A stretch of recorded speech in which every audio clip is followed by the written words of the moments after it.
At Kansas Insurance, we know one size doesn't fit all. In fact, our whole mindset is based on customized policies for you and your families. We're local, and we do what we do because we care about you. Think of us as brokers for your insurance needs. Working with Kansas Insurance gets you the award-winning service and attention to detail that only an independent agency can provide. All across Kansas, we're here to help you manage and plan for all types of risk. Contact a local agent today. Kansas Insurance. Local, independent, serving you. A great collision on the field? Awesome. An awesome collision on the road? Not so great. If that bad play does come your way, take your car to S&S Body Shop in Tonganoxie. S&S has been the area's premier auto collision repair center since 1972, working on all makes and models, glass replacement, bumper repair, fiberglass and plastic, color matching, and more. Plus, they work with all insurance companies. Get your ride back in the game. Learn more at snsautoandbody.com or call 913-369-3193.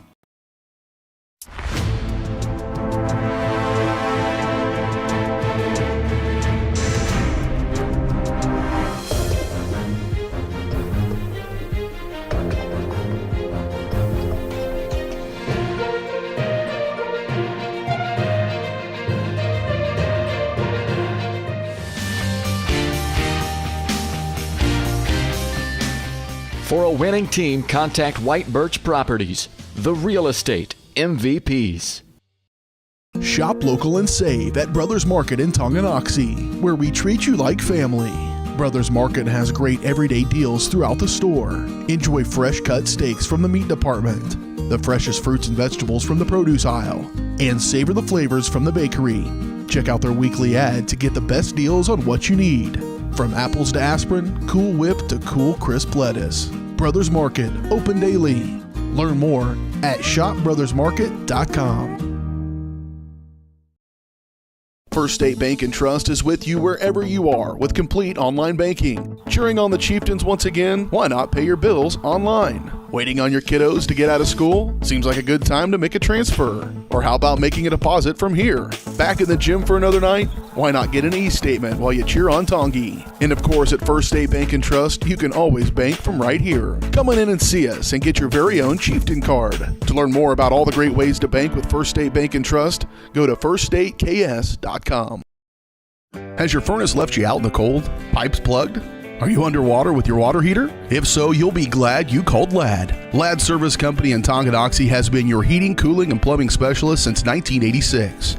Ladd is your dealer for top quality brands like York, Aprilaire, and Wolverine Brass. Plus, they maintain and service all other brands. Schedule your appointment by calling 913-369-3509. Visit laddserviceco.com to see why you'll be glad you called Ladd. The following is a presentation of Tonganoxie Sports Live, your new home for Chieftain athletics.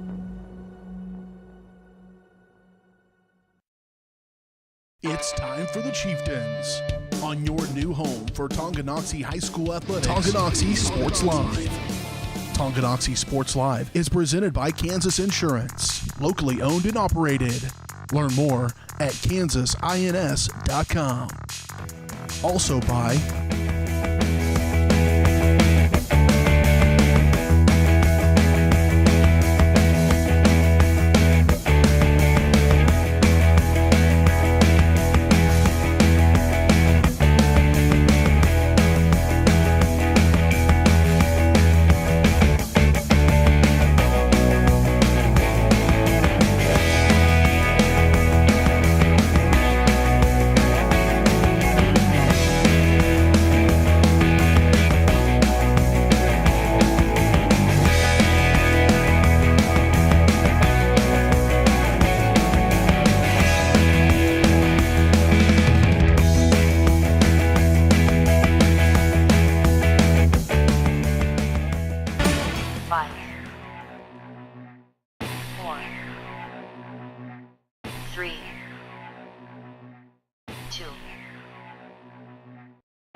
It's time for the Chieftains, right here on Tonganoxie Sports Live.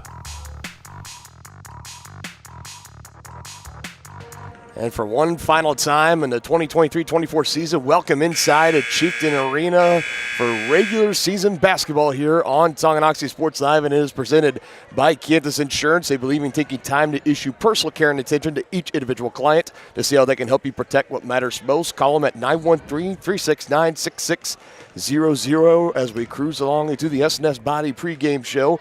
They've been the place to go to in Tonganoxie for auto body and repair work since 1972. Get your ride back in the game. Learn more at snsautoandbody.com or call 913-369-3193. So glad you guys could join us. Dylan Funk alongside Brendan Bolin. We are wrapping up the final senior night of the winter sports season is taking place here in between these two games and the final regular season game at home for both of these teams as they will be playing on the road in the playoffs moving forward. So this is it for them tonight, a doubleheader in the Frontier League against the Paola Panthers. I know a team that you've gotten really familiar with. Very familiar with, over yes. On Paola Sports Live. We want to welcome in our audience over there as well for tonight's simulcast. We appreciate you guys joining us tonight. We're going to have a fun night of basketball coming up. So we'll talk about the boys matchup a little bit later on, but we know coming into this one, both of these teams currently right now, Paola holds that final playoff spot. They would be going on the road to take on the Fort Scott Lady Tigers. However, with a win tonight from Tonganoxie, they could potentially leapfrog the Panthers and take that final spot. So there's a lot on the line right in this game here right now. And they have everything to play for here. If Paola wins, they're a game and a half ahead, but they have to have the ability to try and at least get 2.5 games ahead if they have to beat either Lewisburg or Emporia next week, with those two games being in the Panther Dome, so they'll have the home court advantage. But Tonganoxie, this game is everything to them. Not for their seniors, but for their team in general, as they have to win this game in order to stay with the playoff competition, because I know both of these teams are going to come out firing, and I'm expecting a good one here. Yeah, expecting a great one as well. Again, Tongi, you saw the couple of last matchups for Paola. Tonganoxie, their last game coming up on Tuesday night on the road at Ottawa. The Cyclones beating the Lady Chieftains here in Chieftain Arena earlier on the season. So looking to pick up the win here tonight and go into that last battle of the regular season, potentially holding on to that last final playoff spot. Let's set it down to courtside. Let's get our starting lineup for the Panthers and the Chieftains. For Paola, number 4, the 5'8" senior, Jocelyn Fuller. For Tonganoxie, number 1, the 5'2" sophomore, Alyssa Shawnee. For Paola, number 5, the 5'9" junior, Rylan Wicker. For Tonganoxie, number 21, a 5'2" senior, Mariah Herrera. For Paola, number 12, a 5'8" sophomore, Amanda Pitzer. For Tonganoxie, number 24, a 5'8" senior, Lincoln Bennett. For Paola, number 15, a 5'9" junior, Abby Editor. For Tonganoxie, number 34, a 5'6" senior, Sage Isaacs. For Paola, number 23, a 5'8" sophomore, Audrey Allen. And for Tonganoxie, number 42, a 5'8" senior, Mariah Sneed. And coaches for this evening's game, for Paola, Jason Butler. For Tonganoxie, Mitch Lucas. Again, your starting lineups tonight brought to you by Team Tongi. They've donated more than $229,000 to local families. To learn how you can help make a difference and to learn about upcoming Team Tongi events, check out their website at www.teamtongi.com as we're getting ready for this one to get started. Brendan, I'll turn it over to you. Obviously, you know this Panther squad better than anybody, so let's get to our player spotlight tonight. Brought to you by Brothers Market. Check out the weekly ads and specials in-store on their website at shopbrothersmarket.com, where they treat you like family. We know who we're keeping our eye on for Tonganoxie. We're pretty familiar with that squad. How about for the Panthers, who are a player or two that should be in our player spotlight? You're going to keep your eye on mostly number 23, Audra Downham. She's one of the more electric scorers on this team. Her sister got hurt earlier in the year with a torn ACL against Fort Scott in their own home tournament, but now her sister having to fulfill the starting role and the starting guard role has done phenomenal so far, averaging 11 points per game this season so far. She can shoot it from three. She's become so more confident and such a blossoming player so far. And also, just wanted to tip Abby Ediger. And also, I could mention Brylan Wicker as well. Those are going to be your main post presence for this Lady Panthers team. And there's Audra to shoot the three. But Brylan, she's been averaging close to 10 rebounds a game. Oh, my. Chieftains with some numbers here for the time being. Coming off the missed shot on the other end. Chieftains had their first shot on the offensive glass. But Abby and Brylan have been such good post presences, scoring-wise and getting the rebounds as well. So it's going to be interesting to see how the Chieftains match up against the Lady Panthers. But both of them have been taking shots very quickly so far. And Lakin Bennett's going to head out for her final night as a Lady Chieftain starter. Yeah, always the thing I love the most here on senior night. It doesn't matter the starting five, all the seniors, if possible, get in there and get in the starting lineup. Obviously, Lakin dealing with that finger injury, so she gets checked out early, but still a nice gesture from Coach Loomis to put her in there and get her started. So the more traditional starting five is still out there for Tonganoxie. Mariah Sneed still down there in the post. She's heckling defenders, poking that ball loose, and it will be Tonganoxie basketball. She was going to work down low. That was Wicker. She was able to knock it out of the hands of. And they're going to look for Wicker any chance they get down low in the post. And it's nice by Mariah Sneed to notice that they're looking at Wicker right on. And she's able to prod it away from her. Mariah Sneed arguably coming off of one of her best games of the season this past Tuesday night here at home against Baldwin. Came in, there was some early foul trouble. Addie Schooler in some foul trouble, had to come out early. Mariah Sneed came off the bench. She takes the shot there, does not go. Shonick on the rebound. That one a little bit too strong on the right side. But she came in, provided really great minutes for Coach Loomis. Did great on the defensive end, put some numbers up offensively. And even if tonight wasn't senior night, she definitely earned to be out there in the starting five in this matchup.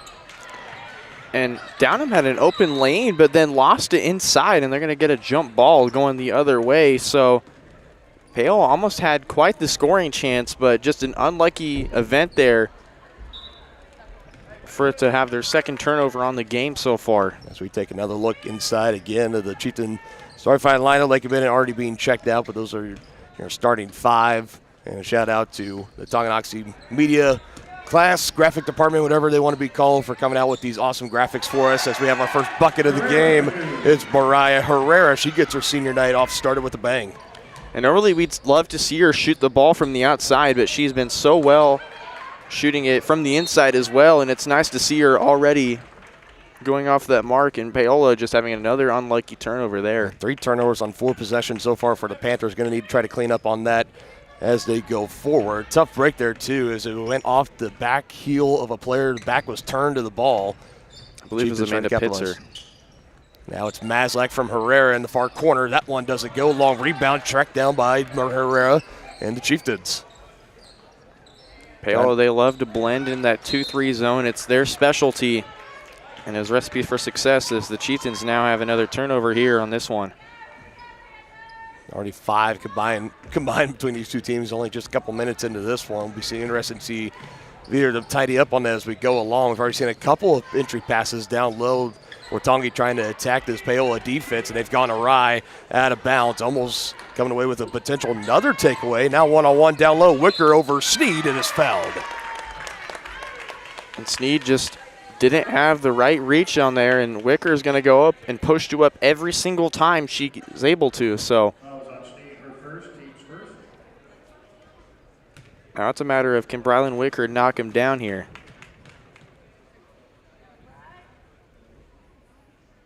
First one away a little bit too strong, clunks off the back iron and falls off on the right side.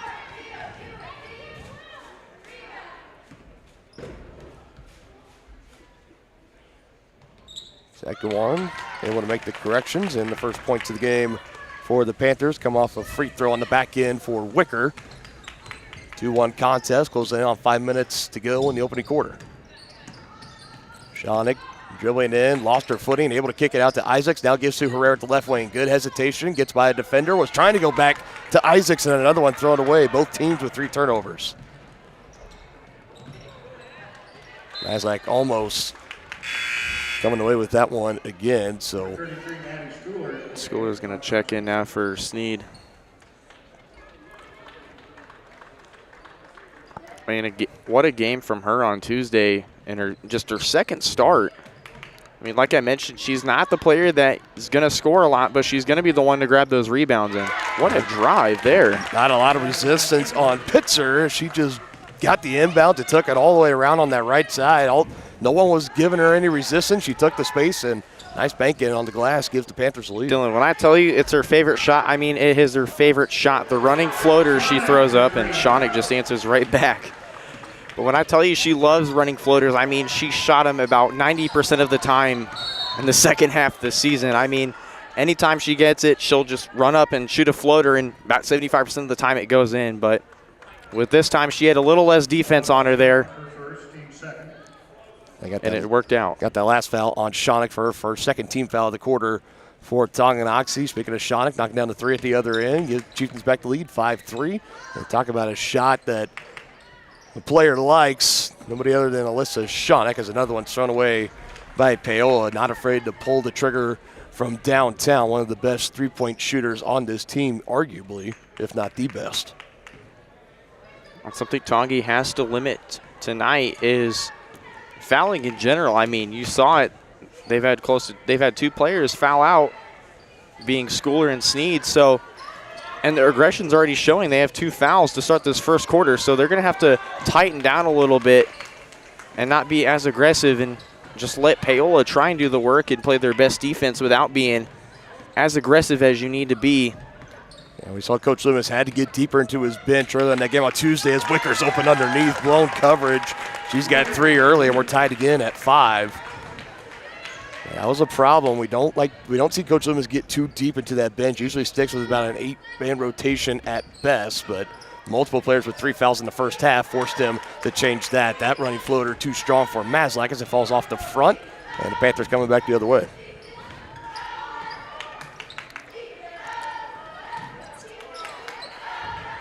Will lose. Isaacs picking it away. Edgar on the other way, lost it. Pitches it back. Addie Schooler is there on the right side, but she walked with it. Oh, no. And that has to be a very unlucky foul. Unlucky travel if you're Schooler.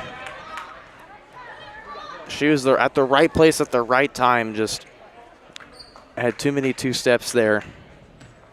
Unfortunate there. And now we'll see the Panthers 2 of, and already another turnover on the other end. But as I was catching my word there, Smale and Rutledge have been 2 of the best defensive players for this Paola squad. Rutledge averaging close to 2 steals a game. I mean, she's a defensive pest. She will not get out of your face, if anything. And she's a really good hustler. I mean, like we saw Noah Carlton on Tuesday at Baldwin, she's that type of player for Paola that they love to have come off the bench. But she's only started in 1 game this year, and that was whenever Wicker has had a volleyball tournament in that Burlington 7th place game against Sabetha. So Maslak knocks down her first 3 ball of the game, gives the Chiefs back to lead 8-5. Already our 3rd lead change early in this one. And I told you earlier, I knew this game was going to be a slugfest till the end, and a foul on Maslak there, reaching for the ball as I caught Smale on the arm there. So we'll have Fuller checking back in for Paola, and Wicker will head out. It's already 3 team fouls for the Chieftains. Luckily, the fouls will reset at quarter. It's already 1 apiece for Maslak, Sneed, and Shawnick as the inbound is taken away. 7th turnover of the day for Paola, forced over by Tonganoxie as Shawnick weaving her way down the floor. Now puts it back in the defender, kick out and cross away. Isaacs to Maslak, does not go from 3. And on that turnover, Smale tried to fit that into a tight window that just wasn't open. Trying to answer on the other end. That one doesn't go. Rebound pulled in by Shawnick. The miss off of Rutledge. Going coast to coast is Shawnick. And is fouled. 2 free throws on the way. First of the game for Tonganoxie. And I like that aggression from Shawnick, just taking what she's given at the other end and just trying to throw it up and get a foul. And she's got 2 shots here. First team foul of the quarter for Paola. Chieftains in front by 3. Alyssa Shawnick trying to extend that at the free throw line. The only senior for Tonganoxie that was in the starting lineup. Of course, the 4 seniors on the squad this year: Mariah Herrera, Lakin Bennett, Mariah Sneed, and Sage Isaacs. And the young sophomore point guard was out there with them to start the game. Still out there, hadn't taken a break yet. Maslak comes out, Lila Carlton into the game. Second free throw, Rainbows up, and just falls off the front iron. 0 for 2 on that trip for Shawnick.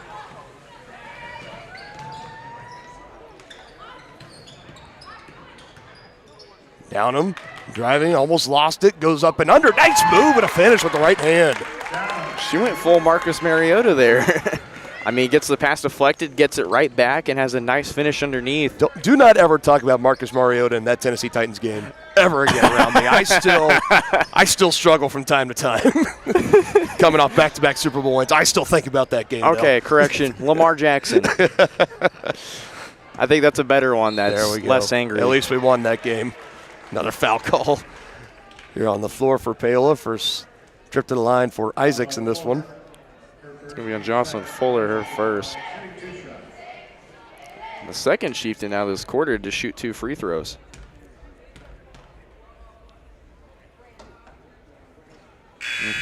This has obviously been the Achilles heel of this team so far this season. Is the free throw shooting for Tonganoxie is definitely well below the clip that you would like to see it on the season. In past years, it's been a little bit of dealing with full court pressure. They've gotten much better on that this year, but when they get the chances at the line, now 0 for 4 on the night, they have a hard time trying to capitalize on them and leaving a lot of points. And I'm surprised Paola has not gone to the line more than they have this season. They love trying to drive through contact just any time they get. But it's been Tonganoxie who's done just that this game. Herrera looking for her 3. That one doesn't go. Schooler underneath, offensive board. Too strong on the putback, though. Might have been slightly altered off by Wicker. Can't tell if she got a hand on there or not. We're under a minute to go in the first. Still a 1-point lead for the Chieftains at 8-7. And there's a 2 versus 1 situation there for Schooler, but Wicker just trying to hold her own there and just tried to force it up there. Just too strong off the glass, though. Getting her own rebound. Shawnick just saying, no, give me that. Swiping it right back. Chieftains can have a chance for the final shot. Pass deflected. Herrera still controls. Now Isaacs on a head fake. Driving to kick out to Carlton at the left wing. Coming back over on the far side to Herrera. We're approaching 10 seconds left. Get it to either Shawnick or Herrera. Putting the moves inside with the right hand. Floater does not go. Over to the outstretched hands of Schooler. And no good. The final shot. Shawnick closed it in on defense, not really giving her a window. Low-scoring affair in the first quarter, but a close game nonetheless. 8-7 Chieftains on top of the Panthers. Lot on the line here in this game. Final Frontier League matchup at home on the season here in Chieftain Arena on Tonganoxie Sports Live. Hey folks, save $1,000 on your interior painting project this winter. Hire Absolute Painting during November through February and qualify for 10% off your project, a free paint upgrade, and a free color consultation to make sure you choose the perfect colors to transform your home. This amazing offer only lasts until our winter calendar is booked and spots are filling up fast. Call now and save $1,000 on your interior project. No money down, affordable monthly payment options are available. This offer won't last long, so call now to save $1,000 on your interior project with Absolute Painting, where quality is absolute. What's up, guys? I'm Brendan Bolin, and this is T-Town Talk. Gets the snap from Fisher, fakes a handoff Bruce, and looks right, deep ball, lofting into the end zone. It's caught! Touchdown, Chieftains! Here comes Maslak down the court, dribbling on Springer, kicks it at the Shawnick, pops the 3 from the right corner, gets it to go! Back up top Zakaria Glover, feeds it inside to Carlton, nice power dribble underneath and gets it to go. Join me every Friday at 7 a.m. for your exclusive Chieftain sports news and more on our exclusive home on Spotify.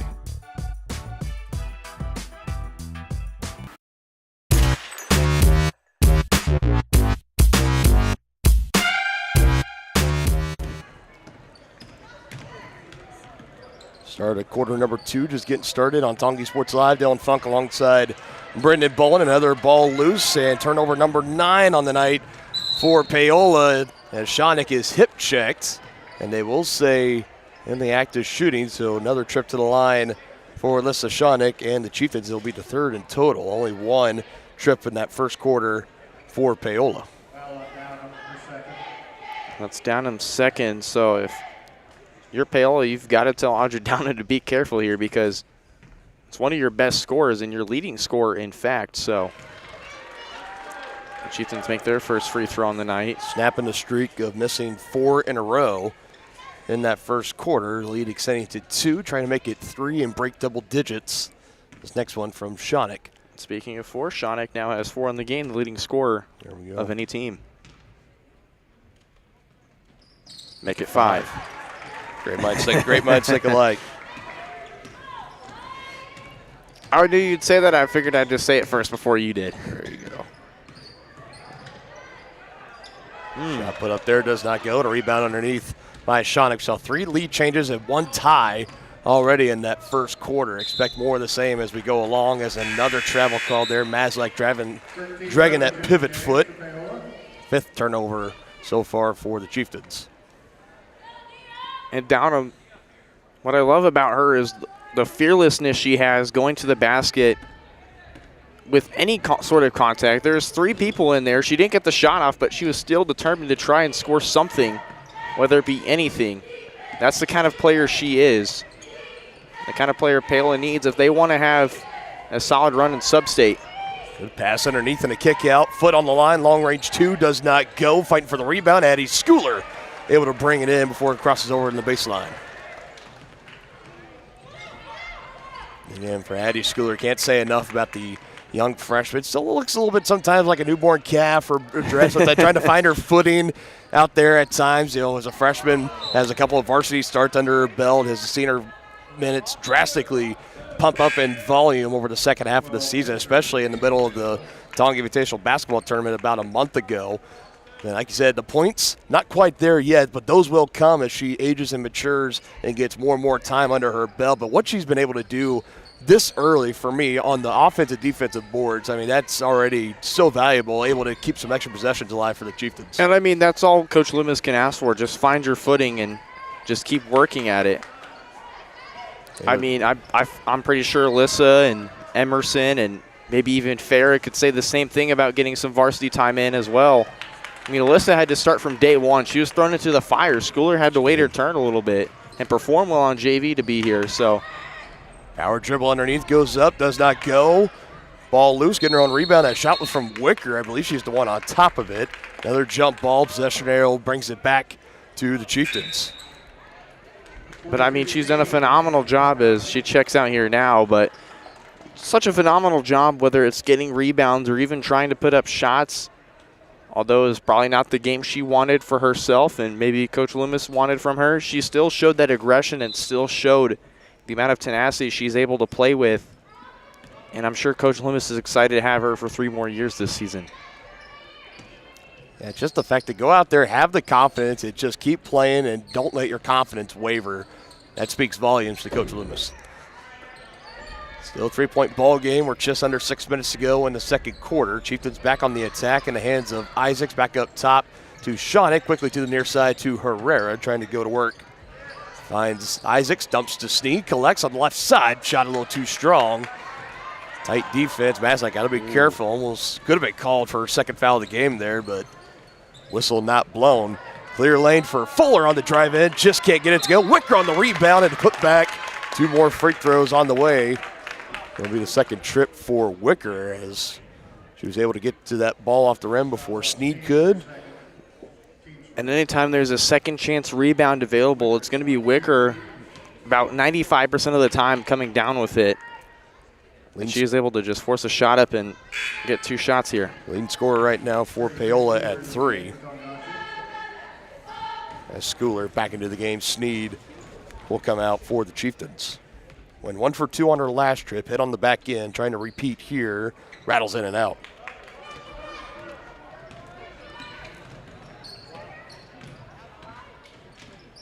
Already seen 7 missed free throws combined between these 2 squads early in this one. Maslak driving in, defenders around her, finds Shonik, creates space, puts up a shot, and banks it in. It's an 8-point first half. And still over 5 minutes left to go for Alyssa Shonik. And Shonik's been a real problem. She's still consistently trying to shoot the 3 ball. And it's gone in for her most of the time she's tried to shoot it. So I like to see her stay with it. And you saw Mariah Herrera still consistently trying to shoot the 3 ball, and she hit 2 of her shots last game, but now it's all Alyssa Shonick here so far in this first half.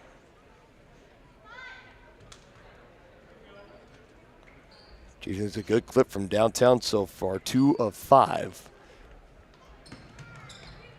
And both of those made by Alyssa Shonick. And it poked away. I like the vision there. Wicker saw that back cut underneath by Pitzer. It was just a tight window to try and force it through, but I like the vision there. Herrera showing the handles off, now finds Maslak, quickly gives to Shonick. Gets the screen from Schooler, step back, another 3 ball. That one doesn't go, hangs in the air. Maslak comes soaring in, up and under, maybe a little bit forced. Ball is still loose. Schooler and company trying to get it. The Panthers able to control, beating her down to the ground.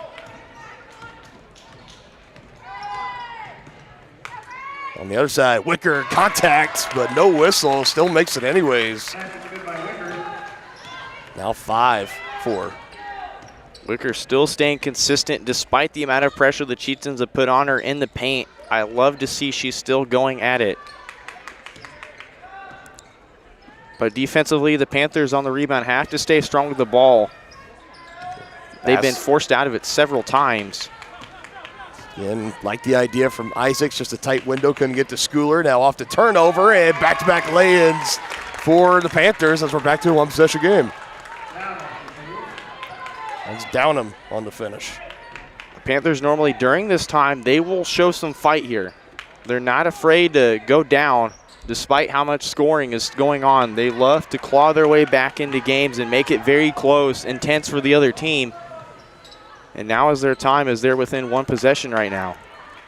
Tie or take the lead. Wicker calling for it down low. One-on-one at the moment with Schooler.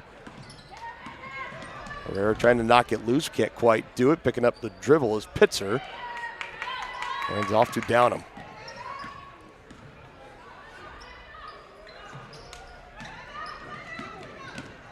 And Maslak got to be really, really careful. Whistle on the floor. A timeout called for Paola. Head coach Jamie Butler wanting to try to draw something up here.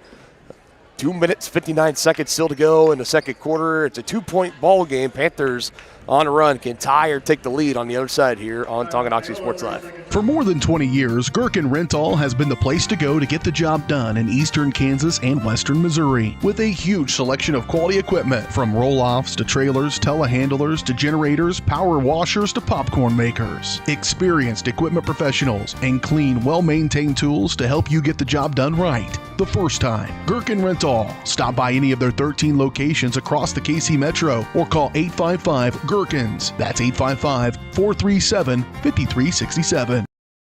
The same look and location of a classic drugstore with the services and supplies of a modern pharmacy. That's what you'll find at the Downtown Drug Store in Tonganoxie. Of course, Downtown Drug is the local choice for your prescriptions and health needs, but did you know they have the best selection of Tonganoxie Pride and Chieftain game day gear in town? And a whole lot more. Cards, gifts, home decor, and even the best way to satisfy that sweet tooth. The Downtown Drug Store. Call 913-369-3800 or visit them online at thedowntowndrugstore.com.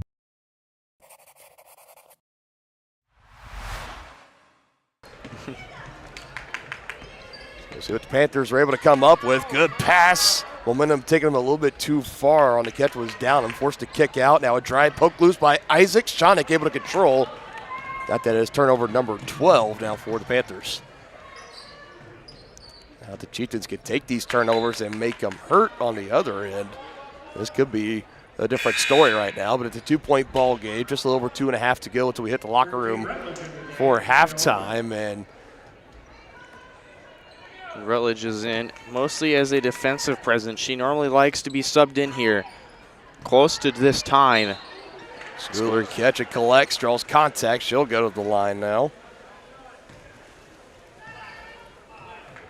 It's Wicker's first, and Downham's going to check back in quickly.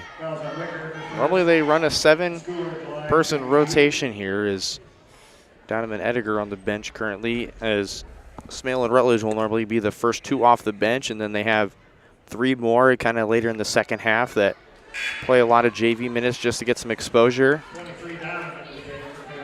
But normally it'll be they like subbing in Rachel Eistrup or Grace McCorkadall, but I don't see McCorkadall on the bench, so I believe – sorry, I don't see Eistrup on the bench, so I believe it'll be McCorkadall and then somebody else. I'm not sure, but second free throw good there. And we're correct on the back end. Chieftains back in front by 3, 14-11. Panthers can tie, and it would be their first from downtown in the game, but a drive in on the left hand, good finish, getting it around the defender as Maslak. As that's down him again, she's got 6.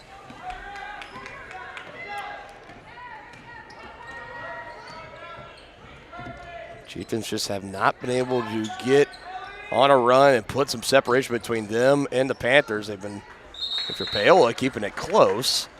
Another jump ball called, and that will take a possession away for Tongi. It'll be Paola basketball. 7th turnover of the game now for the Chieftains. Here comes Ediger. Probably giving Wicker a little break here.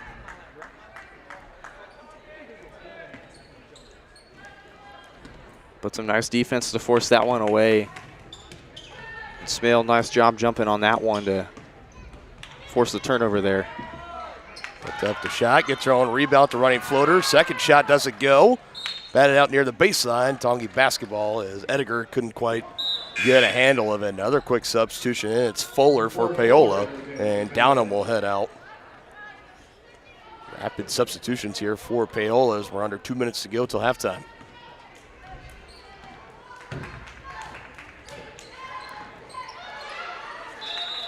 Rutledge just jumped all over that one. It's like she knew it was happening. It's like a defensive back reading the quarterback's eyes in football. Just saw the pass coming in, crashed in hard.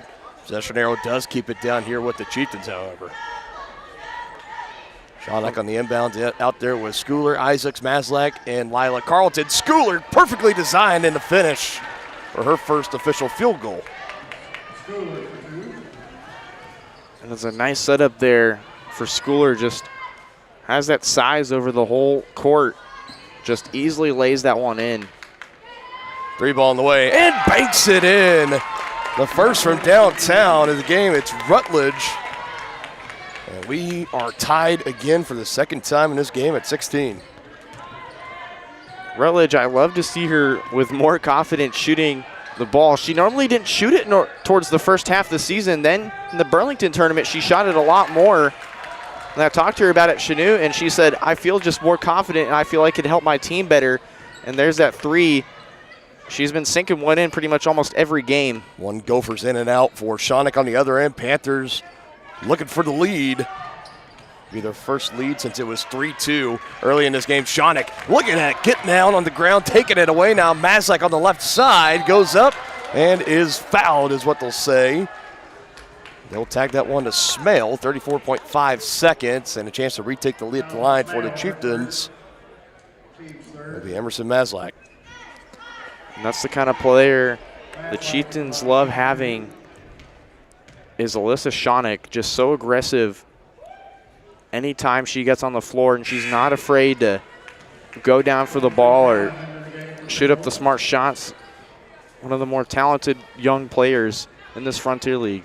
And my other broadcast partner, Dennis Drennan, usually likes to say she's got like a bulldog mentality where she just doesn't and fearless, and she's been like that, like you mentioned, starting from the very get-go since she was a freshman all the way to last year, and even to now, the way she goes after loose balls, she gets down on the floor for them, is not afraid to get scuffed up, have a couple of lumps and bruises the next morning.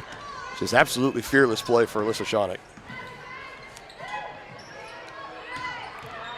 4 points out for Maslak, 1 for 2 on that last trip, and another travel on the other end for Paola. Another turnover as well, 23 seconds. Chieftains can use all of it and hold on for the final shot before halftime.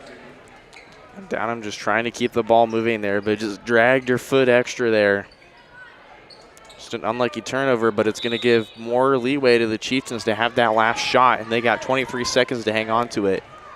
And I feel like they're going to let Alyssa Shawnock do the honors unless they draw up something here for maybe Emerson Maslak or a post play for Addie Schooler here. We'll see. It's in the hands of Maslak. They're going to go down low to Schooler, but great defense Edgar poking it away for Paola. Now they have a chance. Full head of steam is Pitzer, and she draws the foul. An offensive foul. As Isaacs had the feet planted, and with a second and a half, you got enough to lob it down and a catch and shoot. That's the first foul of the game for Pitzer, much to the disapproval of the Paola faithful that made the travel today to Chieftain Arena. So Isaacs will sling it in. It's in the hands of Mazlek. Dribbles, puts it up well short. It will be, and they will take a 1-point lead to halftime. 17-16 Chieftains on top of the Panthers here. Potential playoff spot is on the line. We'll see who will hold on in the final 2 quarters, but we'll have the White Birch Property halftime show coming up next here on your home of the Chieftains, Tonganoxie Sports Live. A great collision on the field? Awesome. An awesome collision on the road? Not so great. If that bad play does come your way, take your car to S&S Body Shop in Tonganoxie. S&S has been the area's premier auto collision repair center since 1972, working on all makes and models, glass replacement, bumper repair, fiberglass and plastic, color matching, and more. Plus, they work with all insurance companies. Get your ride back in the game. Learn more at snsautoandbody.com or call 913-369-3193.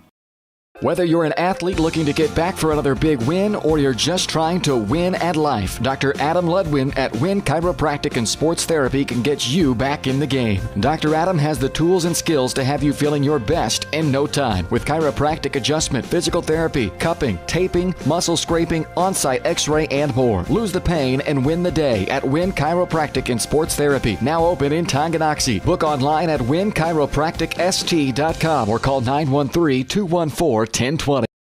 Call insurance agent. Hello, customer.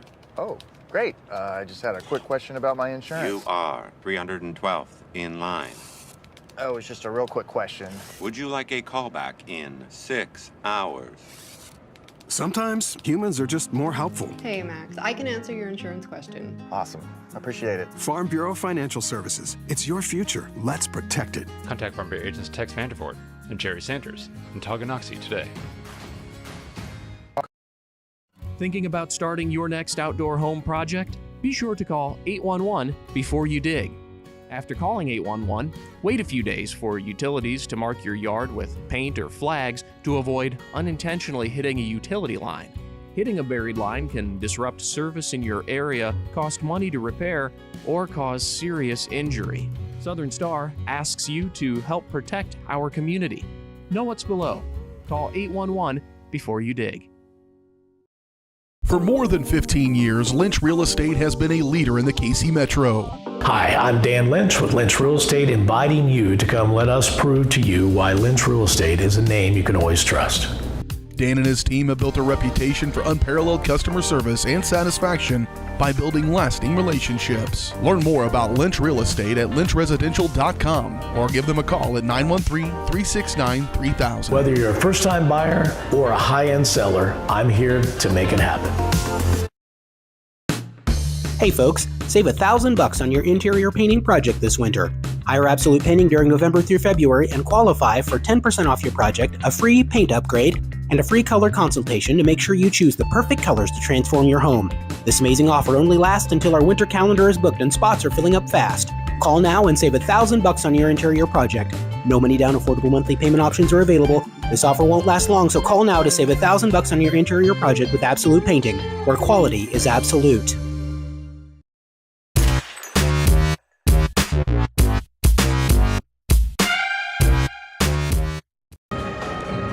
Welcome back here inside Chieftain Arena for our White Birch Property Realty Executives halftime show at White Birch Properties. You have a team of agents ready to help you buy or sell that next house and lead you to success in the real estate game.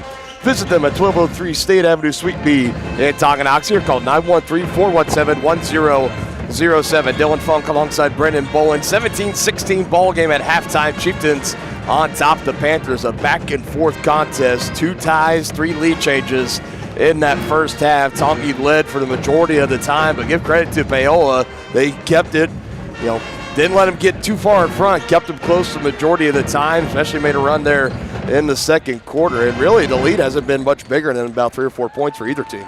No, and it really hasn't. It's just been the way both teams have played, in which Tongi's been more aggressive on driving to the basket. Paola just likes to keep possession of the ball, and they've been doing such a good job of just keeping possession and limiting the amount of time that Tongi gets to have the ball for. But whenever Tongi does get the basketball, they've been making the most of it as they've made 3 triples in this one, 2 coming from Alyssa Schoenig and the other being from Emerson Maslach. So they've been shooting the 3-ball pretty solidly.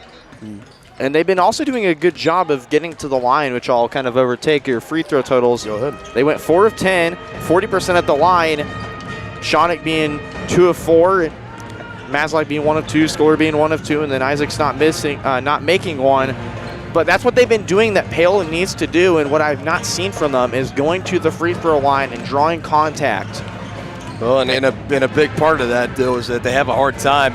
15 turnovers at halftime, so things on offense, it's been a little bit hard to get going for Paola. You got to imagine that's probably emphasis number one. One, take care of the basketball, and 2, for offense, got to find a way to start attacking inside. As far as the Chieftains, there's only 2 fouls on Sneed, 1 on Schoenig, 1 on Maslach. There's nobody on Tongi and really any kind of foul trouble. It's same for Paola. I think I only got down with 2, and everybody else has either 1 or none. So don't have to worry about that. A much different story than our last game on Tuesday at home against Baldwin, as Tongi comes out of the locker room now, still waiting for the Panthers to come out. A little over 4 minutes so we get things started here in the second half. Alyssa Schoenig leading all scorers in the game with 8 points, including 2 buckets from downtown. Chieftains shooting 37.5% from downtown. 2 from Alyssa Schoenig and 1 for Emerson Maslach, who's got 4, and 3 for Addie Schooler and 2 for Mariah Herrera. And on the other side, down and leading the way for the Panthers with 6. Right behind her is Wicker with 5,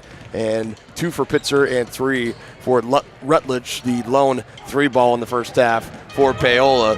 Banked it in nonetheless, so pretty impressive for her. So that's a signature from her. Yeah, so a 17-16 game we're sitting here right now. Like we've already talked about, we've talked about a couple of keys to the game. We can talk about Paola first. So I'll give it to you, the keys to the game.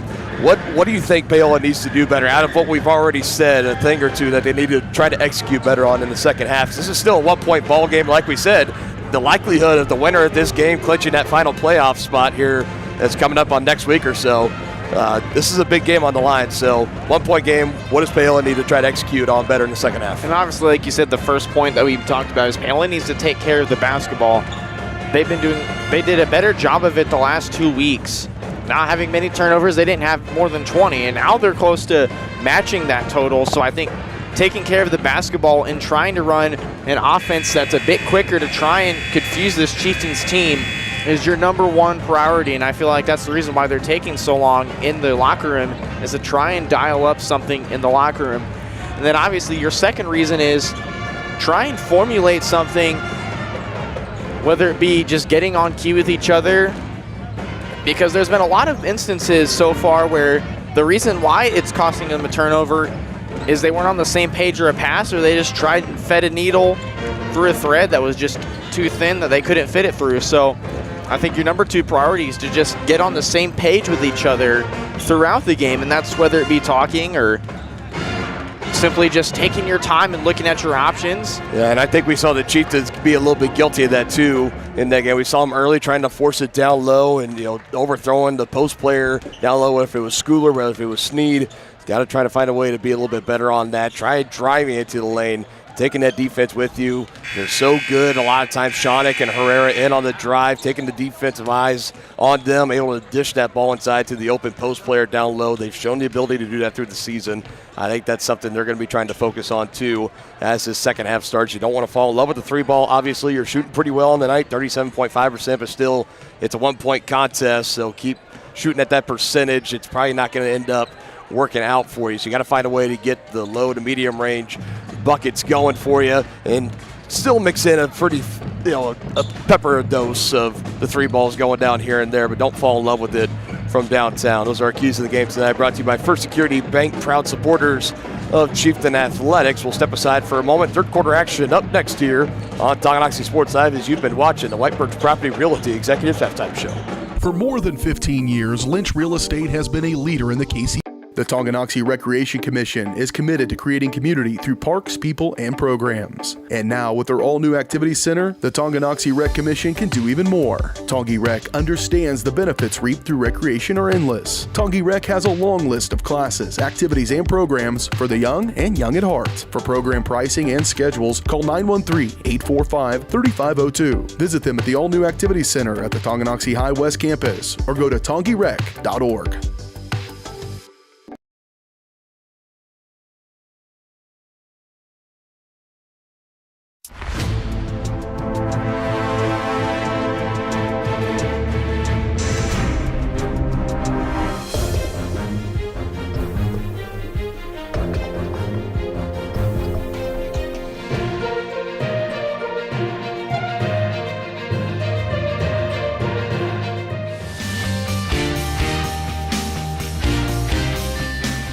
For a winning team, contact White Birch Properties, the real estate MVPs.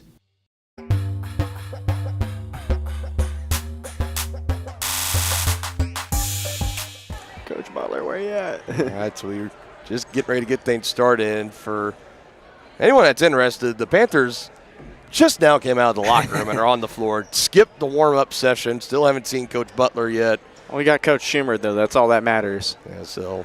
Well, I love Coach Butler, too, equally, but Schumer, probably one of my favorite coaches out there. And I guess he's going to run the floor now, so. Yeah, so I don't know. They were in that locker room for quite a while trying to get things executed at a higher clip here in the second half. Another three ball on the way. High bounce off the rim, no good. Rebound underneath in the lead given thanks to Wicker, who's got 7, leading scorer for the Panthers. And Edgar's been one of those who can shoot the three ball. It just hasn't been having the greatest percentage with it, but nice to see Wicker do what she does best, get the rebound and put it back up. And there's Coach Butler now jogging to the bench. She's got her Stanley Cup, just had to fill it with water. We're all good to go here. First lead for Paola since the first quarter at 2-3. That's got to be the number one priority now. Got to fill up your Stanley Cup with water, and you're good to go. First offensive possession here for the Chieftains, down by 1. Carlton trying to go down low to Schooler, tight defense, and last off of Schooler, it'll be Paola basketball, 8th turnover, excuse me, for Tonganoxie. And it was nice defense underneath by the Panthers, just forcing Schooler to just not be able to collect it, just have a few fingers on it, and then just have it swiped away out of bounds. The Panthers already on better terms on offenses. Look at that, the second straight basket from Wicker there. And the coach, he's fired up on it. Coach Loomis going to call a quick timeout. And like you were talking about at halftime, that had to be the plan of attack for the Panthers. And already 2 possessions and 2 easy buckets on that right post position for Wicker. She now has 9. And the lead is up to 3 for Paola, 20-17. Back in 30 seconds on Tonga Sports Live. Shop local and save at Brothers Market in Tonganoxie, where we treat you like family. Brothers Market has great everyday deals throughout the store. Enjoy fresh cut steaks from the meat department, the freshest fruits and vegetables from the produce aisle, and savor the flavors from the bakery. Check out their weekly ad to get the best deals on what you need. From apples to aspirin, Cool Whip to cool crisp lettuce. Brothers Market, open daily. Learn more at shopbrothersmarket.com.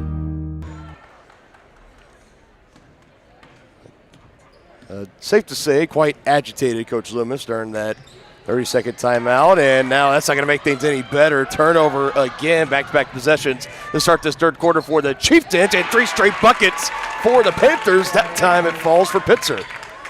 And on the complete other side, Schumer clearly was fired up. I don't know if you could hear that through a headset, but he was very excited. That had to make him even more excited. Panthers already have been flying so far. A quick 6-0 run, get things started. Almost 3 straight possessions with a turnover, but Shawnick able to save it for the Chieftains. She'll drive, splits defenders, draws contact, and we'll go to the line again. We'll see who they tag this to. There's multiple defenders in the area, and they will give it to Wicker for her second of the game. 40% from the line in the first half for the Chieftains, and for Shawnick, 50%, 2 of 4.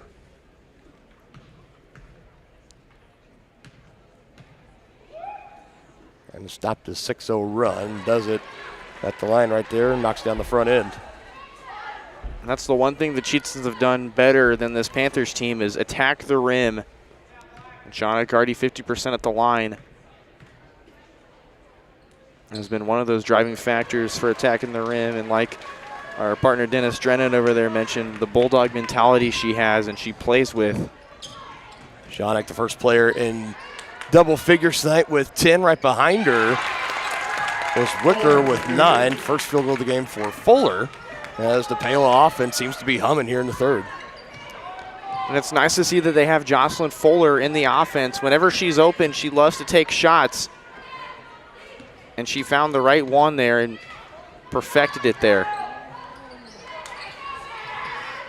Knocked around and eventually controlled by Wicker. Drive and avoiding the swipe and laying it in, and it's down on with 8. And right now the Chieftains defensively just cannot come up with an answer to slow this barrage of Panther points going down. They're leading now up to 7. Did they give him a Red Bull in the locker room or something? Because this is the best intensity that the Paola Panthers could come out with, and it's at the right time when you have your playoff hopes on the line. They know what they're signing up for. They have that seed. They want to confirm it here. Isaacs poked away last second. Wicker coming over on help and knocking it away from Maslak. Thought she had the easy 2. Another great defensive play, now trying to capitalize. Fuller drives baseline, finds Wicker, high off the glass, does not go. Addie Schooler collects for the Chieftains. Panthers are still relentless to play inside the post, trying to give the Chieftains a taste of their own medicine here. If you're the Chieftains, just get a 3-ball, slow the momentum down that the Panthers had, and there's your basket right there with Alyssa Shonik. All points here in the second half for the Chieftains belonging to Alyssa Shonik with 4, back to a 5-point game. 3-ball on the way, does not go. And a good box out underneath on Schooler, backing down Fuller. Not giving her any chance off the missed 3-pointer from Pitzer. And that's the exact thing you need. Just get the rebound and take maybe a minute, 45 seconds for possession here and just try and get something going here, but that's not what you want if you're the Chieftains. Turnover number 10. Both teams at double figures with turnovers, and another one rattling in on the running floater for Pitzer. I'm just smiling at myself right now because I'd expect nothing less from Pitzer than to shoot a running floater, but she's been doing so good at him this season. Why not stop? A 12-4 run in this third quarter so far for Paola. Full timeout taken. Loomis furious. We'll be back after this on Tonganoxie Sports Live.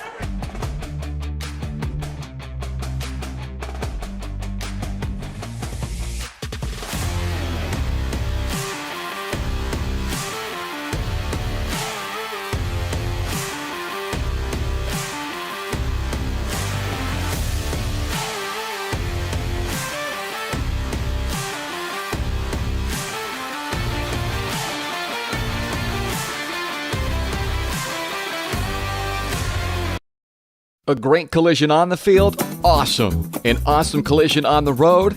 Not so great. If that bad play does come your way, take your car to S&S Body Shop in Tonganoxie. S&S has been the area's premier auto collision repair center since 1972, working on all makes and models, glass replacement, bumper repair, fiberglass and plastic, color matching, and more. Plus, they work with all insurance companies. Get your ride back in the game. Learn more at snsautoandbody.com or call 913-369-3193. Well, folks, you just saw firsthand it's a 12-4 run for the Panthers that they're on right now. And Coach Loomis, the second timeout called here in the third. It was a full timeout and absolutely furious. And the point of emphasis that everybody in the gym heard is a lack of effort on the defensive end, pretty much saying no effort whatsoever from you guys. As that 3-ball does not go for Shonik. Ball still loose. Isaacs keeps it alive. She finds it to Maslak. Sorry, go ahead. Nope. I think it's the thing that the Chieftains need, and Isaac's confused there. She's going to get charged with a foul. Be her first of the game. trying to plead her case the best she can. Official's not going to hear it. I'd say just this third quarter alone, it's been so far the tale of two halves between these two teams. It's been a completely different squad for Paola than we saw in the first half alone. Much more efficient on the offensive end, getting turnovers on the defensive end. Capped off by that last charge, getting the feet planted. Another three ball straight away is short off the front iron on the right side as it rolls out of bounds. It'll be Chieftain basketball, 2:57 to go in third. And I just saw initially there, whenever the Chieftains were trying to get that rebound, they looked like they wanted that ball, and I think that's the spark that Coach Loomis needed is I've got to see more effort. I've got to see more hustle. And he also added on, can we just get one stop? And they got to stop there off an initial three ball as it rolled out of bounds, but now the Chieftains need a basket and to find some momentum here. Trying to drive baseline, running out of real estate, finds Shawnick. Knocked loose for a moment, still able to control it. Walking the tightrope, though. The Chieftains right there. Now on the left side, Shawnick lost it into that far corner, able to track it down. 50-50 ball. And luckily, it will stay down here with the Chieftains, catching a couple of breaks there. Rutledge was all over the place there. That's her style of play, and that's how she's going to continue to play. And that's why she's on the floor right now, is to shut down any momentum the Chieftains might create. Carlton Isaacs thought about taking the three, dribbles, now finds Carlton again in the near corner. Back to Isaacs, swings to the left wing to Maslak, all the way around the horn to Shawnick. The Panthers, you see, they're going to close out on her extra, and they're going to get Shawnick with a travel there. That Cobb was trying to get a spin move going. It just kind of had her momentum halted a little bit. Stuttering the feet and gets called for the travel. 12th turnover of the game. The Chieftains, I love the ball movement there, just keeping Paola on their toes. But Paola, a nice job to just stay in it and force the turnover there. Had 7 turnovers in the first half, did Tonganoxie 5 already here in the third quarter alone. And the Chieftains might get one back, but it still stays with the Panthers. Wicker on the left side, puts it up, leaves it short, couldn't get it all over Sneed. And that was a little force there. Oh. And Coach Butler is going to be issued a warning here.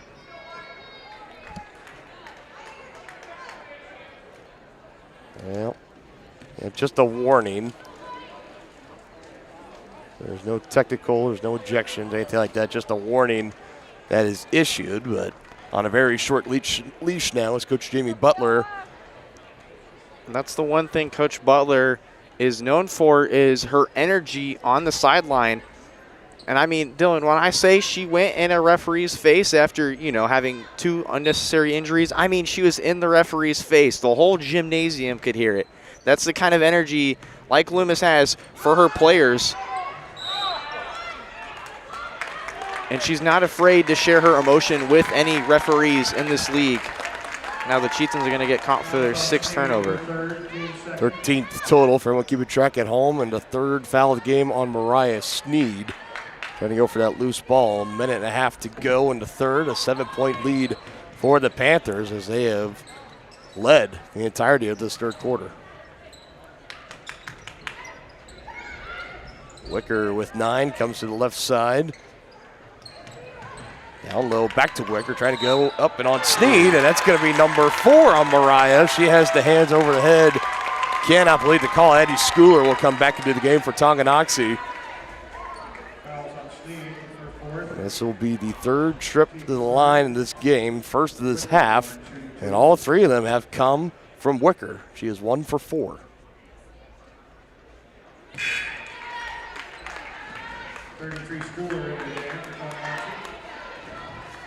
Schooler's got to check back in now.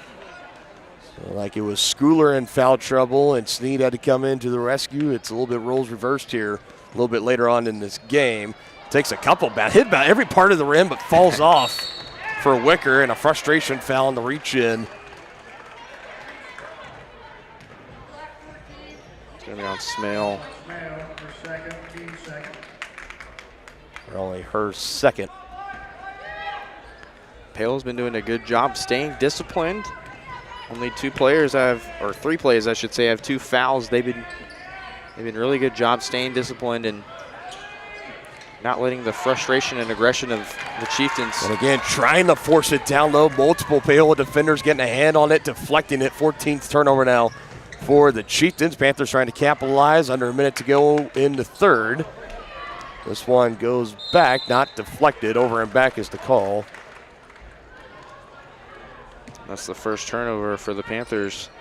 Yep. So after having 15 in that first half, and the 2 points that you talked about, taking better care of the basketball and trying to attack the post position on offense and pound it in and be efficient on offense. 2 for 2 so far here in the third. The ball stay here with the Chieftains, 37.4 seconds.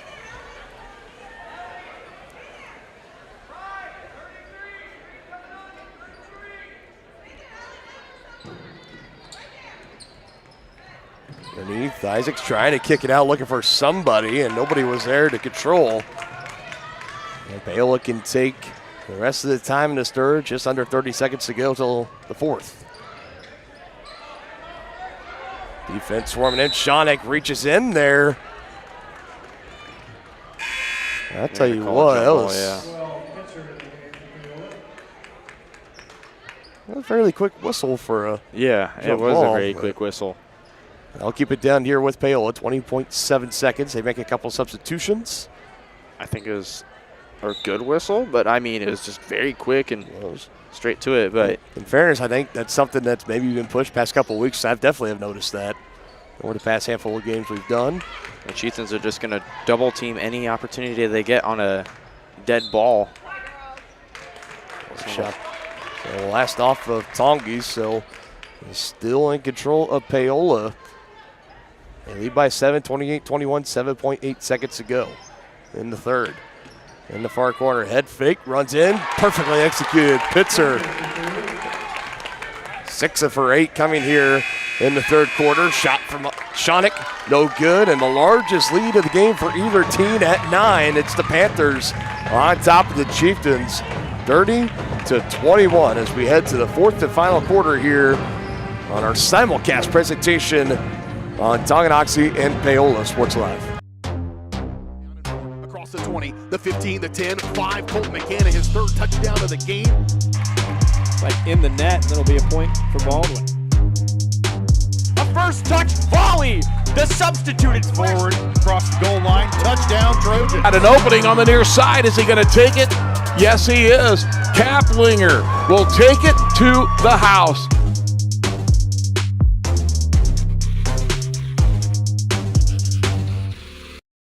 I was just wondering. Enter query. Should I use a robot? Vacuum? No. Are robots taking over the world? Yes. Never mind. Sometimes humans are just more helpful. Unlike a robo-advisor, we can put together a personalized plan. Farm Bureau Financial Services. It's your future. Let's protect it. Contact Farm Bureau agents Tex Vandervoort and Jerry Sanders in Tonganoxie today.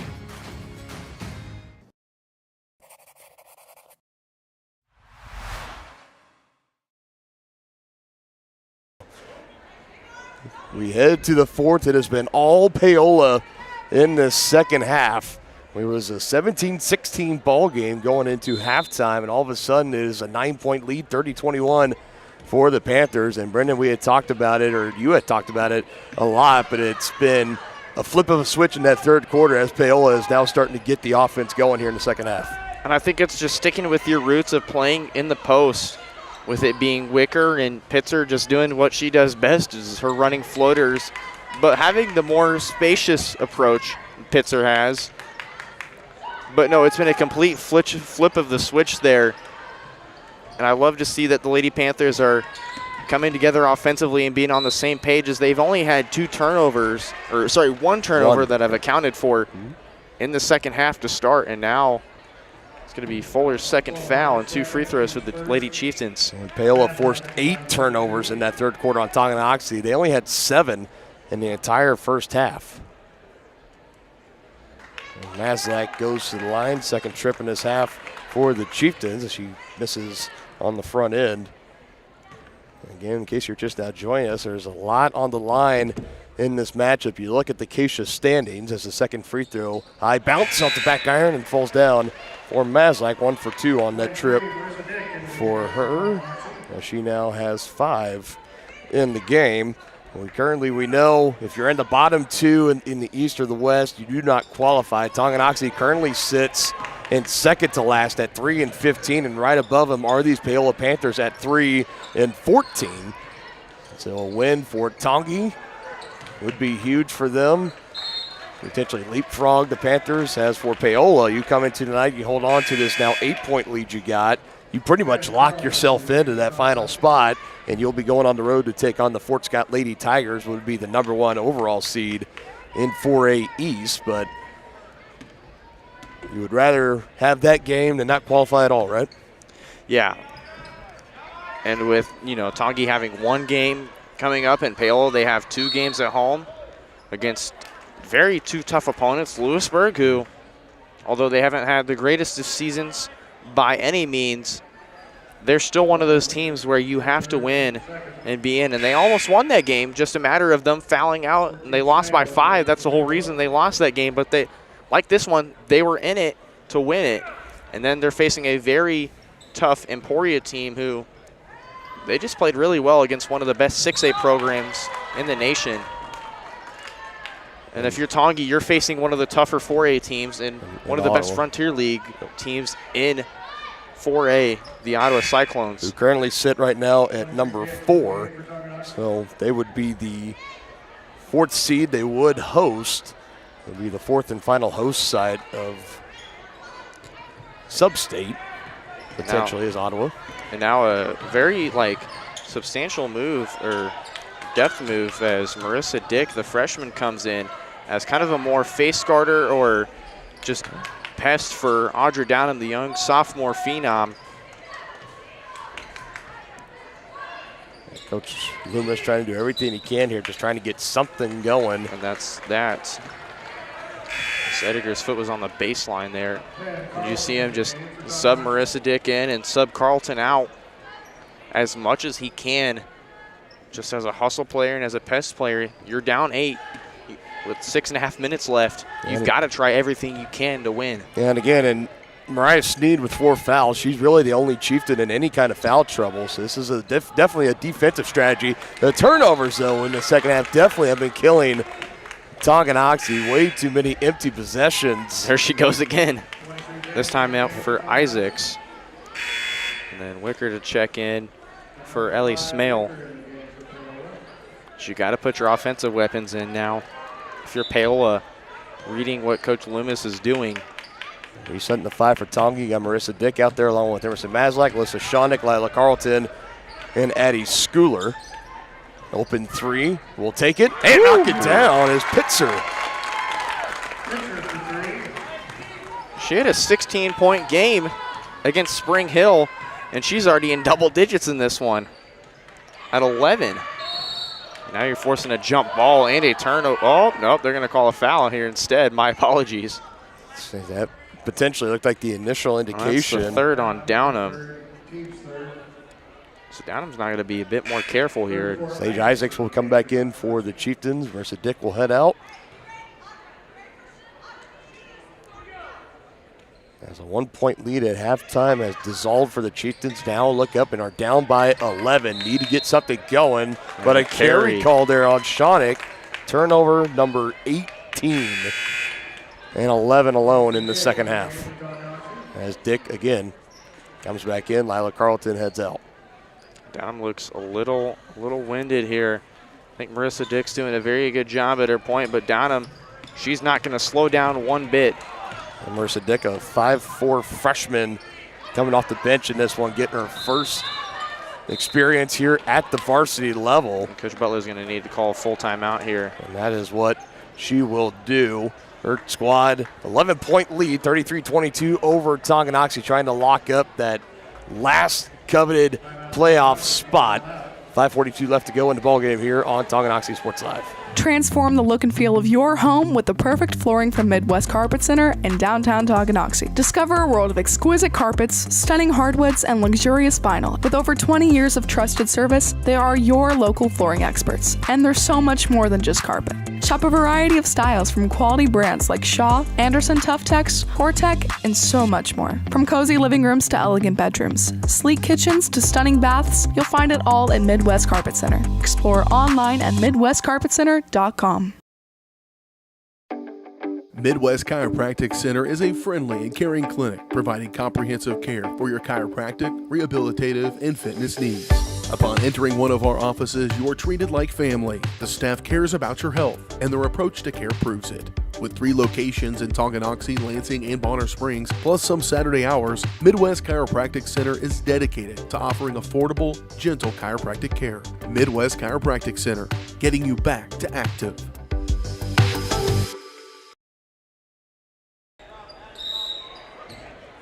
There's a full timeout taken by Coach Butler and Paola. We got another quick whistle here for the inbound. We'll have a foul on the Chieftains. It'll be on Dick for her first.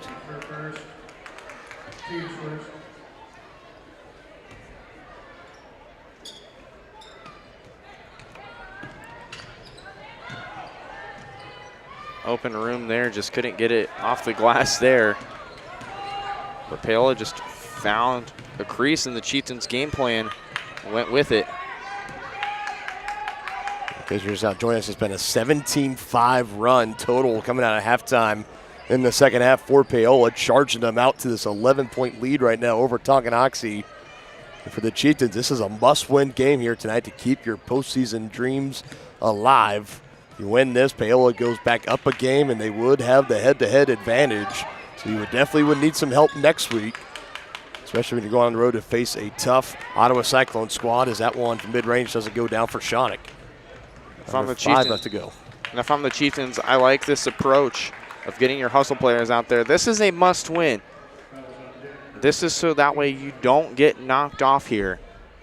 A win here is going to certify your hopes that you live and you have that game ahead. So if I'm the Chieftains, I'm doing everything I can to put pressure on this Lady Panthers squad, who they've only played 7 players, so there's got to be some tiredness from this Lady Panthers squad. So I got to do everything I can to tire him down here. And that's why we've seen Coach Loomis on defense. He'll put in Marissa Dick, who's got the fresh legs out there, been trying to shut down Downham. Playing with 3 fouls right now. Downham able to spin away, get away, puts it up off the glass, doesn't go. Rebound underneath by Schooler. It is important to note here, we get about halfway through the fourth. Each team with 3 team fouls, as Maslak is nothing but nylon on her 3-ball attempt, her second of the night. She's got 8. If I'm Paola, don't feel pressured here. Just keep the ball away.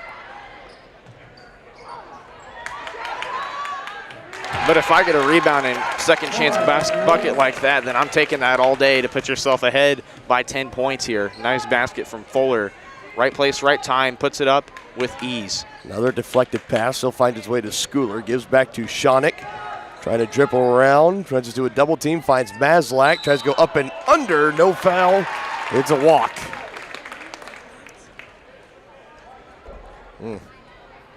On the Panthers, you did your job. Now it's to play keep away and chew some clock here. It's a little early to do that, I feel like, but the Chieftains are going to do everything they can to get the ball back very quickly here and put up some points. So I'm chewing clock here, and I'm sending the pressure as Marissa Dick and Emerson Maslak are basically guarding Downham at this point. So that's part of the strategy with high school basketball. No shot clock, obviously, so you can run around, play a little bit of keep away, and make them come foul you if it starts to come to that, as we're under 4 minutes. But an open lane on the right side, just can't finish on the layup is Pitzer. And what did... There's some extracurricular, I think. I don't know. I was looking down on my...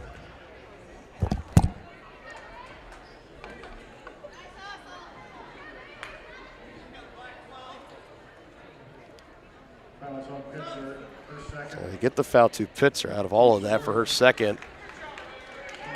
I think they just wanted to make sure there's no extracurricular that was, that was unnecessary that they could have called something extra for, but I like the referee's decision to just stick with the foul and let them play on here. I agree. No need to assess, no double technicals or anything, just let them say the buck stops there. So that one's off the side of the backboard for Maslak. Here come the Panthers in transition, slowing things down right now, kicking it back out.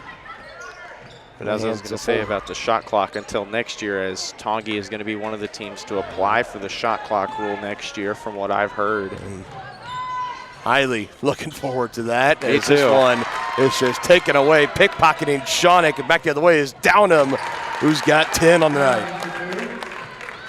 Downham and Wicker and Pitzer have left their mark on this game, as the future is definitely bright for this Lady Panthers squad, which about all their starters and a few of their bench players have another year left. So I think Coach Butler's got to be excited with the amount of tenacity that this squad has shown. And Rosa's going to be called for her first foul, and Edgar to the bench for Wicker. I think it was Smell that checked in. Yeah, both these teams definitely strong underclassmen representation. This is going to be a good preview of coming attractions in Frontier League action moving forward for the next few years. Fatigue maybe becoming a factor. That one left short at the line from Shawnick. Her fourth total trip to the line in this game.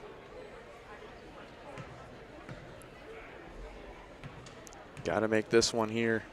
Trying to make an 11-point game, and she does. 23 Dick into the game for Tonganoxie.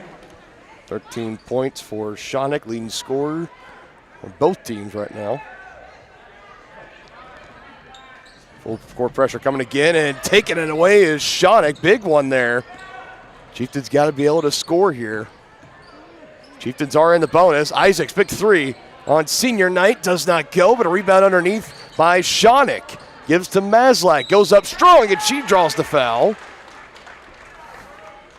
And the Chieftains can bring it under 9 here at the free throw line. That's going to be Wicker's third. They're going to sub Edgar and Pitzer back in for fresh legs.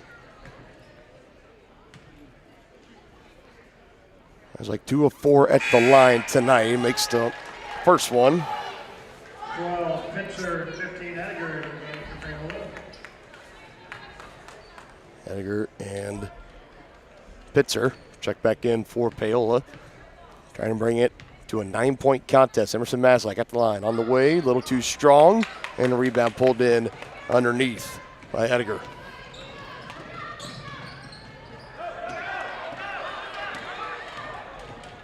Now here's a coast-to-coast basket. Shawnick wedges it and draws the offensive foul.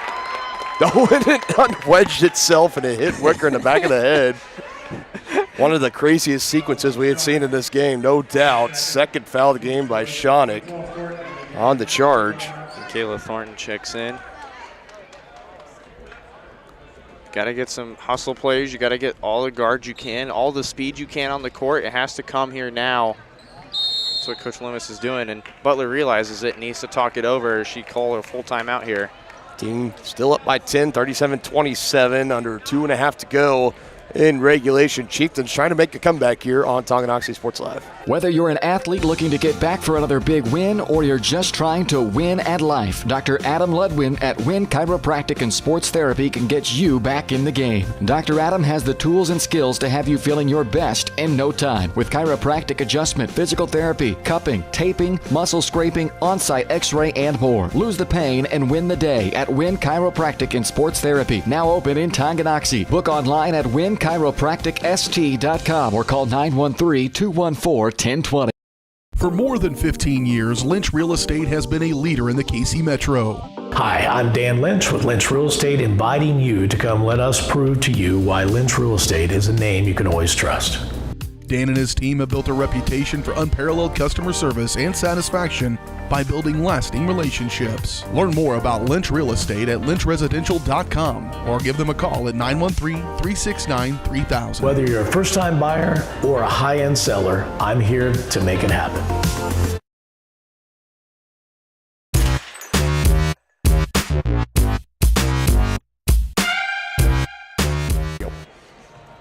Full court pressure still on. Wide open down the court, and bringing it in is Downham. Swerving around, Mazlak puts up the shot, and it rattles in. Touchdown. I don't know. I had to go back into my football play-by-play from the fall. Gotta sign her up as a powder puff quarterback now. Thornton with the three ball does not go, and a rebound pulled in strongly by Fuller. Wide open. Yeah, they're in. And Count one. the bucket. The foul on Schooler. Edgar has her first field goal of the game. And the Panthers starting to storm away with this one as they're at the 2-minute warning of the fourth quarter. Both teams in the bonus now. As Isaacs and Carlton will check in, Dick and Thornton will head out for Tonganoxie. And this is the first Paola Panther to shoot free throws today other than Brylan Wicker. That's true. Fourth trip total for the team as well. She banks it in, caps off the three-point play. And our first 3 points of the game as well, so nice to see Edgar on the board finally. So it's now all the starters that have points in this one for Paola. Well, we got 3 points coming off their bench. That was a three ball from Rutledge as Body's hitting the deck hard. And that's definitely, I mean, Edgar went down against Eudora very hard, and I mean, she's playing today, but it's scary still to see her take a big hit like that. They'll tag that to Carlton, and back at the other end will go for free throws. Like I already mentioned, both teams in the 2 free throw bonus the rest of the way. So extra chance for padding here if you're Paola, as the Panthers now on the verge of locking up that final postseason slot where they would have a future date as they'll go on the road to take on the Fort Scott Lady Tigers. At the moment that we know of. At the moment, yeah, still some things could change potentially. If we take a look at the rankings up there at the top, Fort Scott 16-1 overall on the night. Second free throw is good for Edgar. And the Lady Tigers team is no joke. Paola already having played them this year in their home tournament. Yeah, it's not the prettiest of games for them, but it was definitely a scary one for Paola as well, and also the amount of tenacity they showed despite how much had happened to them in that game. It's definitely going to be a rematch that Paola fans are going to be looking forward to, and Sneed finally gets on the board. Trying to make it a little bit closer here. Overhead pass taken in by Fuller. Quickly hands off to Pitzer. And now we might see, well, Shawnick's going to take it away from Fuller. 2-on-1 advantage for Paola. Trying to put up a shot, maybe trying to draw contact as well. Mazlak also doesn't work. Great effort trying to save it. But he'll stay down here. That was Edgar. Been calling her name a lot here in the past couple of minutes. Now, you want to talk about razor-thin margins in the standings. Fort Scott, already mentioned, number 1, 16-1, right behind the Bishop Miege, 15-2, and in third, Wamego at 14-3. So we could potentially see some shakeup by the time the regular season does come to an end in about a week from now. I think everyone wraps their seasons up either next Tuesday or Thursday during the season. Probably a couple Friday night games next week as Shawnick heavily collided into by Downham. That'll be her fourth. And 2 free throws on the way for Alyssa Shawnick. 43-29 ball game, just over a minute to go before we wrap this game up. Do want to remind everybody we will have coverage of the senior night festivities that will be taking place in between these 2 games. We had band members and powerlifting members this past Tuesday at home against Baldwin. I believe tonight we'll have the rest. I imagine we'll have basketball, cheer, and dance. Cheer and dance. So all that will be right here on Tonganoxie Sports Live. And, of course, we'll bring you game 2 of our doubleheader between the Chieftains and the Panthers.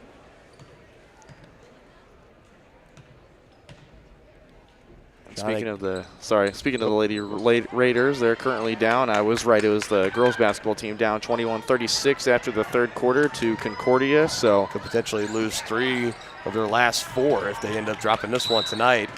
And Wamego is another foul at this end for Tongi. Back to the line for Paola. 52 seconds still left to go. So for Tonganoxie, like we said, for Paola, they'll hold on to that final spot. They'll go in technically as the 16th seed. A lot of potentially things could happen because right above them in the rank, right above you guys, I should say, Brendan, is Lewisburg at 4-14. So never say never, as you guys do play next week, right? Lewisburg and Paola. So on Tuesday. Never say never on that. We're just saying if they were to end tonight, Paola would be the 16th seed in the postseason. Tongi would be left out of the bubble, second to last place right now, and they'll have a tough road contest coming up on Tuesday at Ottawa. Cyclones defeated the Chieftains earlier this season here at home, as we're going to be wrapping up this game at the free throw line coming up here shortly. Second foul of the game, tagged to Lila Carlton. And another free throw for Pitzer coming up. 32 Schooler.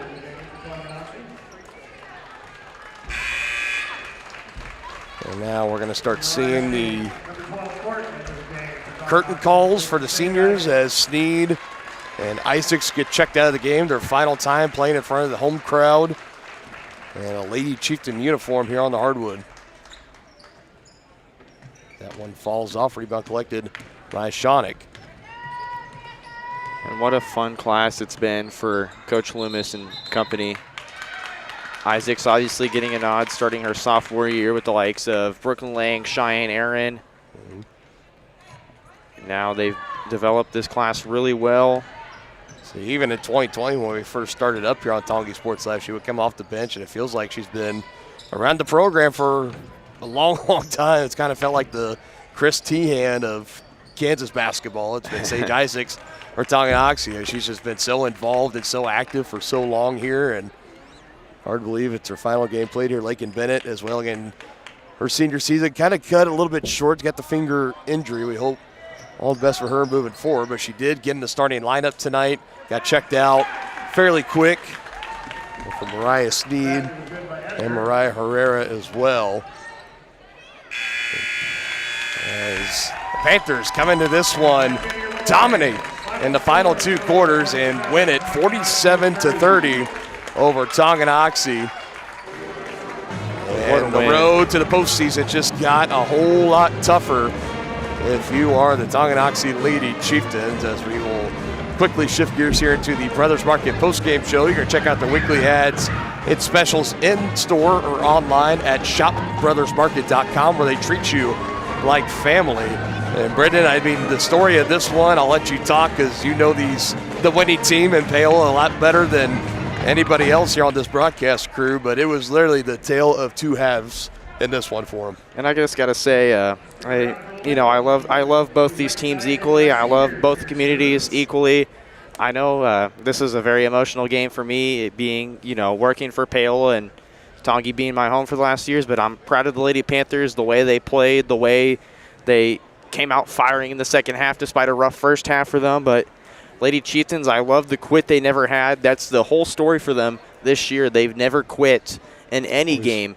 It's been the story for both games. And that's a signature of a Coach Loomis team. As long as he's at the helm, you will never see a team of him just kind of phone it in later, even when the game starts to feel a little bit out of hand. Again, Paola took over a double-digit lead later in the game, starting in the third quarter, coming into the fourth quarter, and never looked back. We had 4 total lead changes, 2 ties, as Paola had their only lead of the game going into halftime. It was when they led 3-2 in the first quarter, and they came right out, made the first bucket of the third quarter, got their second lead of the game, 18-17, and never surrendered it from that point on, putting an outpour of offense on the Chieftains. And Fort Tongi had a hard time, really hurting themselves as well, as the amount of turnovers. I had them marked down at least. I kind of, there for the final couple of minutes, I had them marked down at least 20-plus turnovers on the night, and 7 of those were in the first half. And they just came out, and the defense, the zone that Paola was running, really giving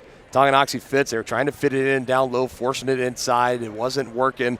You give credit to Paola, though, getting in the passing lanes, deflecting it, getting out of transition, getting the easy high percentage buckets, and they got the post game working by day. I mean, Paola later in that game too, and make things really, really tough for Tonganoxie. So we're going to wrap it up here. We're going to bring you the coverage of senior night tonight. Game 2 of our doubleheader will be coming up later on here on Tonganoxie Sports Live. Capucines being escorted by our guardians Jennifer and Michael Grapeman. Capucines participated in cheer for 1 year, Leonard for 1. Staff member she would like to thank is Mrs. Emmett. She has always been kind and made me feel welcome here. Thank you for always being outstanding, understanding, and always trying to help me. Capucines' future plans are to return to France next year and finish high school to get my diploma. and I plan on studying marketing at a college in Washington, D.C.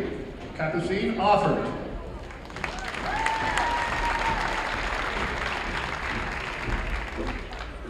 Our next senior is Caleb Bowden.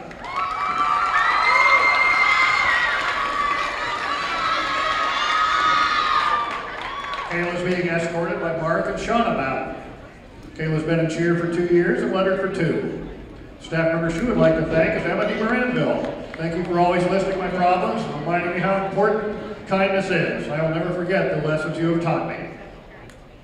Kayla's future plans are to attend Washburn University and major in elementary education. Kayla Bowden.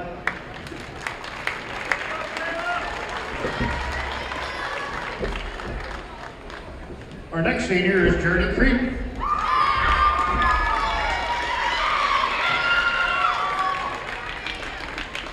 Journey's being escorted by Jimmy Creek and Betty Gray. Journey has been in cheer for 4 years and lettered for 4. Staff member she would like to thank is Mr. Tollefson for being the best teacher out there. I would also like to thank my parents and siblings for always encouraging me to be the best version of myself. Journey's future plans to attend the University of Kansas, but my major of choice is still undecided. Journey Creek.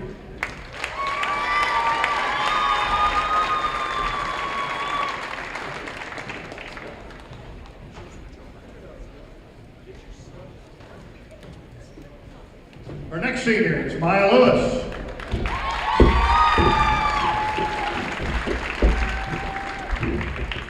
Maya is being escorted by Brandy Lewis and Thomas Greenwood, Lauren Todd and Brent Lewis. Maya's been in dance for 4 years and lettered for 4. Maya would like to thank Mrs. Shao for being the kindest, funniest, and most caring teacher, always allowing me to be myself and always making her class the highlight of my day. I also want to thank my mom for always being my #1 supporter, and to all of my dance coaches that have made me the dancer I am today. Maya's future plans: go to college, get my Associate of Science degree in Diagnostic Medical Sonography, as well as getting my business degree so I can one day open my own dance studio. Maya Lewis.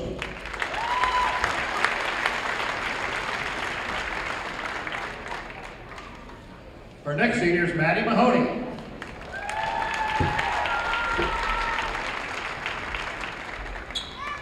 Maddie's being escorted by Aaron and J.R. Mahoney. Maddie's been in dance for 4 years and lettered for 4. She would like to thank Mrs. Wilson for always being there for me and being a smiling face every morning. I would also like to thank my family and all of my coaches for making the person I am today and believing in me every step of the way. I'm forever grateful to all of you. Maddie's future plans are to attend Washburn University in the fall, major in criminal justice with a dance and business minor. Her goal is to be a forensic investigator for the FBI. She also plans to keep dancing and hopefully open her own dance studio someday. Maddie Mahoney.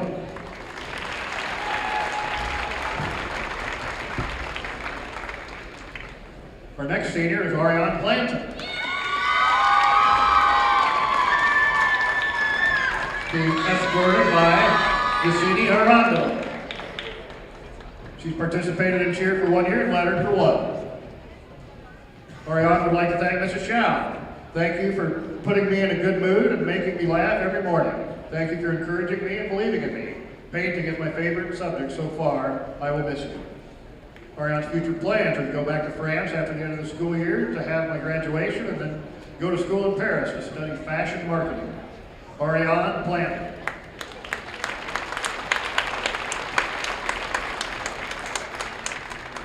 Our next senior is Alyssa Novotny.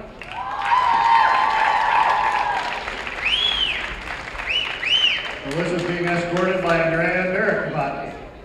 Alyssa's participated in dance for 4 years and lettered for 4. She would like to thank Mrs. Hoops. Thank you for always being there if I need anything and letting me be myself around you. And this wouldn't be possible without my parents. Thank you for continuing to push me and to be the best version of myself. Alyssa's future plans are to attend Arizona State University in the fall this year to study psychology. Alyssa Novotny.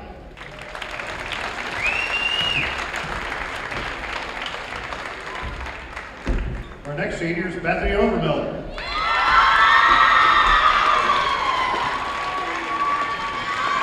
Bethany is being escorted by Drew and Amy Overmiller. Bethany's been in cheer for 4 years and lettered for 4. Staff member she would like to thank is Heather Dean Moranville. Thank you for always being there for me and being such a supportive figure in my high school career. I'm not sure if I would have been able to get through FCCLA without you.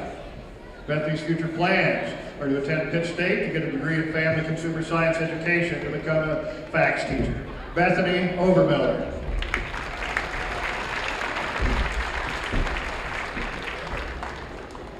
And our final dance and cheer senior is Kiara Simmons.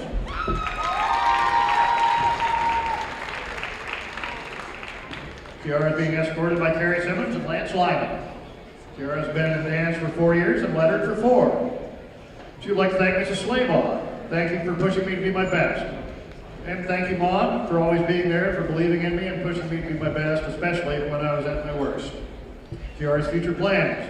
After graduating Kansas City, Kansas Community College with my license in cosmetology, I want to further my education by becoming a licensed esthetician. Kiara Simmons.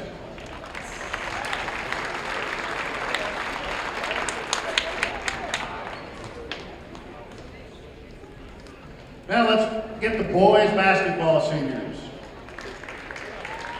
Our first seniors, Cater Albert.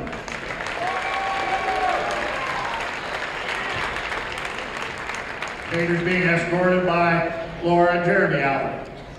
Cater's been in basketball for 4 years and lettered for 4. Cater would like to thank Mrs. Cece. Thank you for always talking to me in the morning and asking me about my life. Cater's future plans. Cater future plans to attend Manhattan Christian College and play soccer and study youth ministry. Cater Albert.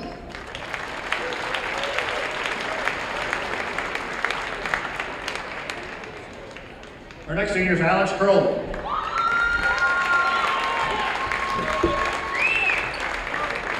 Alex is being escorted by James and Julie Crowley. Alex has played basketball for 4 years and lettered for 3. Staff member he would like to thank is Mr. Falger. Thanks for always being there for me and putting me on the right path, no matter if I want to hear it or not. Alex's future plans are to go to Kansas City Community College or Johnson County Community College for electrical engineering. Alex Crowley.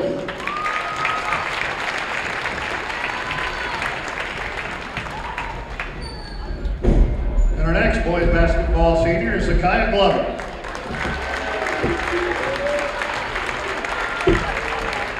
Zakiah is being escorted by Brandy and Antonio Glover.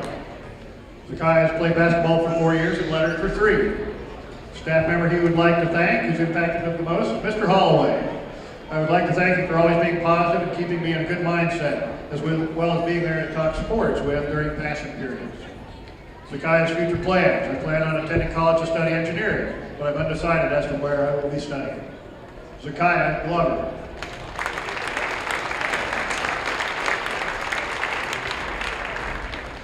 And now our girls basketball seniors. Our first senior is Lakin Bennett.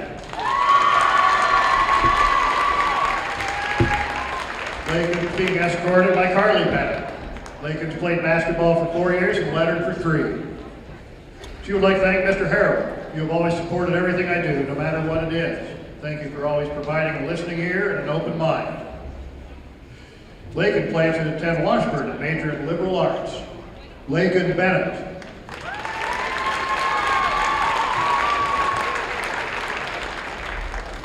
Our next senior is Mariah Herrera.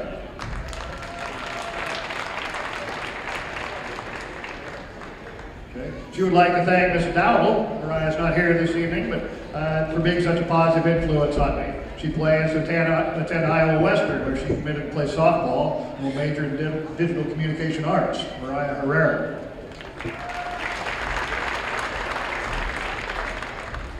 Our next senior is Sage Isaacs.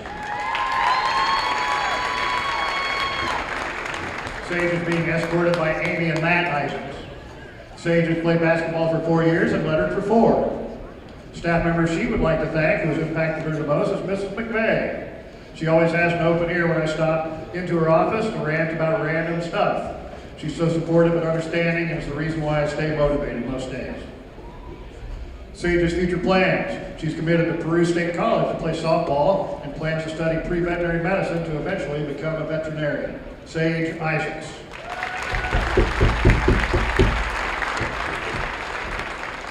And our last girls basketball senior is Mariah Sneed.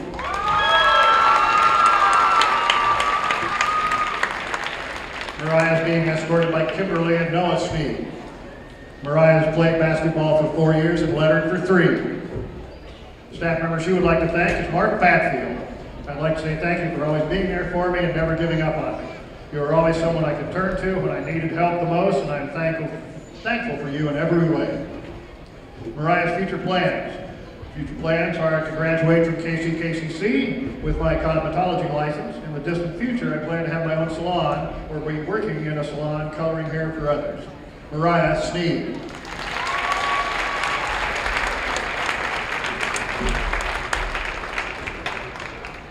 Let's put together a big round of applause for all these great seniors, pillars of any program.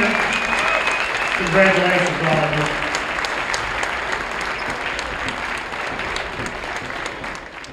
Always a great night and a great joy able to bring the senior night coverage for those that may not be able to make it to these, and we one day look forward to having the Crow's Nest on the other side. So hopefully, when we do these senior nights, they're actually facing the camera. Potentially, I think next. It sounds like we're getting momentum on it. I think we're going to hopefully have that next year. But that's going to wrap up our coverage from Game 1 and the senior night portion. We're going to step aside for a little bit here, and Ken, in case you're just now joining us, Paola dominating the Chieftains in the first game. In the girls' game, get my final stat sheet out here. Right up and underneath. It was a 47-30 ball game. Paola coming out on top.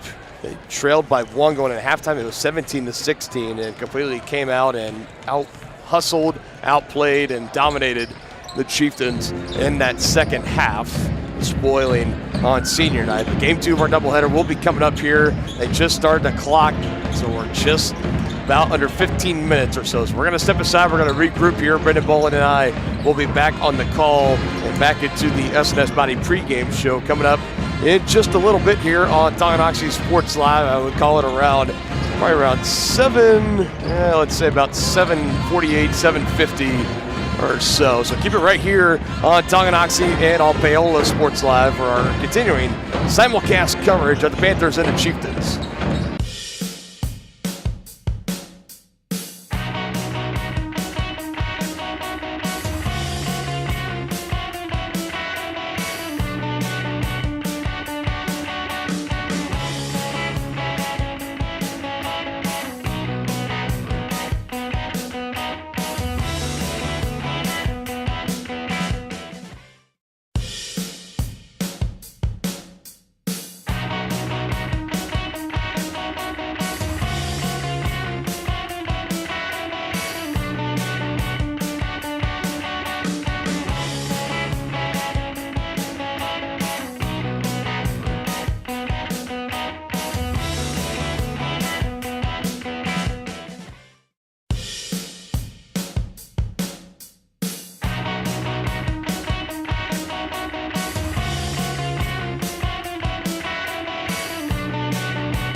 At Kansas Insurance, we know one size doesn't fit all. In fact, our whole mindset is based on customized policies for you and your families. We're local, and we do what we do because we care about you. Think of us as brokers for your insurance needs. Working with Kansas Insurance gets you the award-winning service and attention to detail that only an independent agency can provide. All across Kansas, we're here to help you manage and plan for all types of risk. Contact a local agent today. Kansas Insurance. Local, independent, serving you.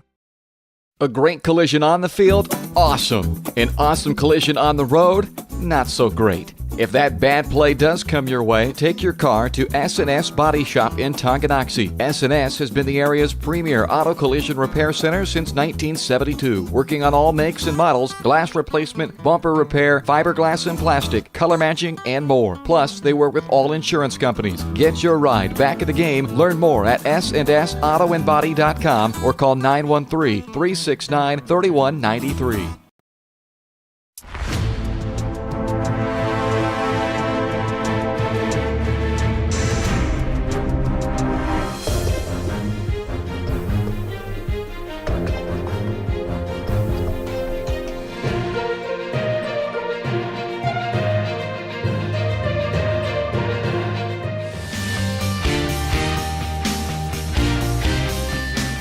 For a winning team, contact White Birch Properties, the real estate MVPs. Shop local and save at Brothers Market in Tonganoxie, where we treat you like family. Brothers Market has great everyday deals throughout the store. Enjoy fresh cut steaks from the meat department, the freshest fruits and vegetables from the produce aisle, and savor the flavors from the bakery. Check out their weekly ad to get the best deals on what you need. From apples to aspirin, Cool Whip to cool crisp lettuce. Brothers Market, open daily. Learn more at shopbrothersmarket.com. When it comes to rehabilitation, despite what you're told, you can choose where you want to go. Physical Therapy Solutions in Tonganoxie is independently owned, allowing them to work with all doctors and your insurance to ensure a smooth transition, especially from a knee or hip replacement. Choose from one of their highly qualified physical therapists for an individualized plan of care to achieve long-term health benefits. Contact Physical Therapy Solutions today and let them help you. Go to ptsolutionsks.com for more information. Thinking about starting your next outdoor home project? Be sure to call 811 before you dig. After calling 811, wait a few days for utilities to mark your yard with paint or flags to avoid unintentionally hitting a utility line. Hitting a buried line can disrupt service in your area, cost money to repair, or cause serious injury. Southern Star asks you to help protect our community. Know what's below. Call 811 before you dig. Has your furnace left you out in the cold? Pipes plugged? Are you underwater with your water heater? If so, you'll be glad you called Ladd. Ladd Service Company in Tonganoxie has been your heating, cooling, and plumbing specialist since 1986. Ladd is your dealer for top quality brands like York, April Air, and Wolverine Brass. Plus, they maintain and service all other brands. Schedule your appointment by calling 913-369-3509. Visit laddserviceco.com to see why you'll be glad you called Ladd.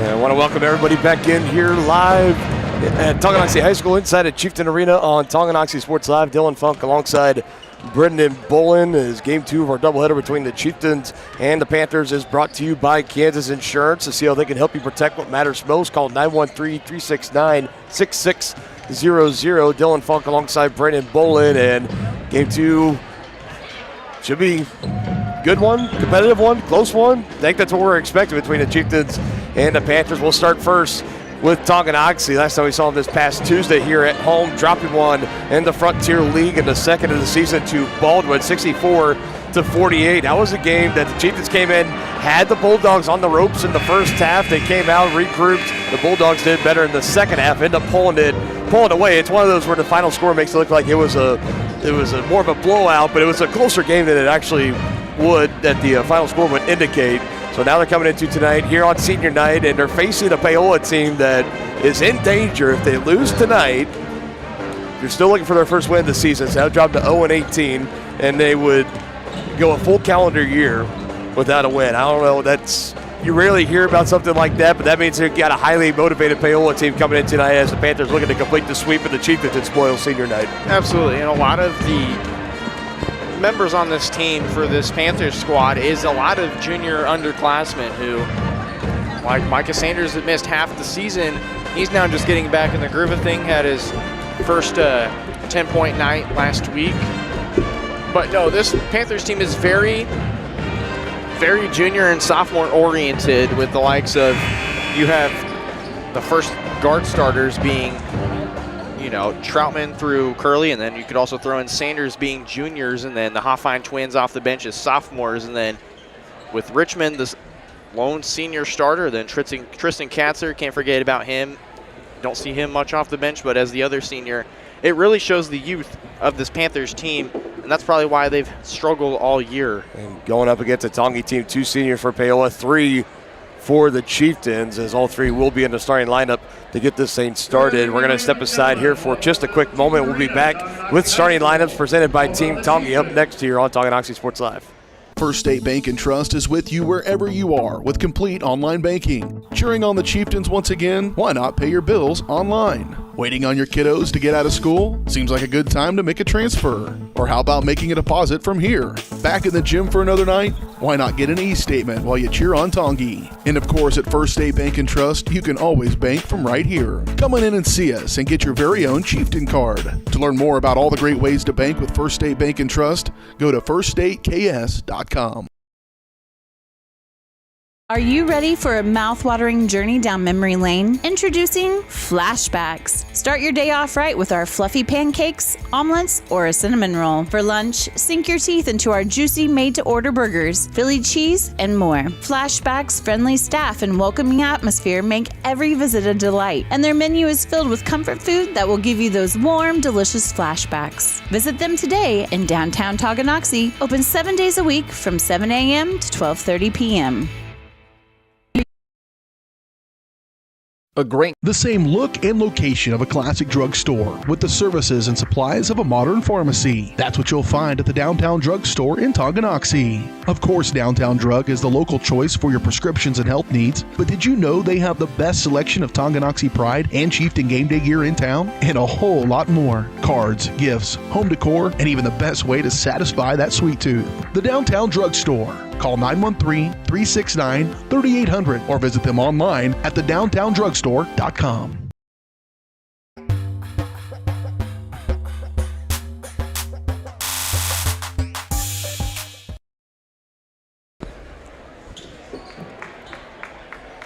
Send it down to our PA announcer tonight, John Tolson, for our starting lineup for the Panthers and the Chieftains. For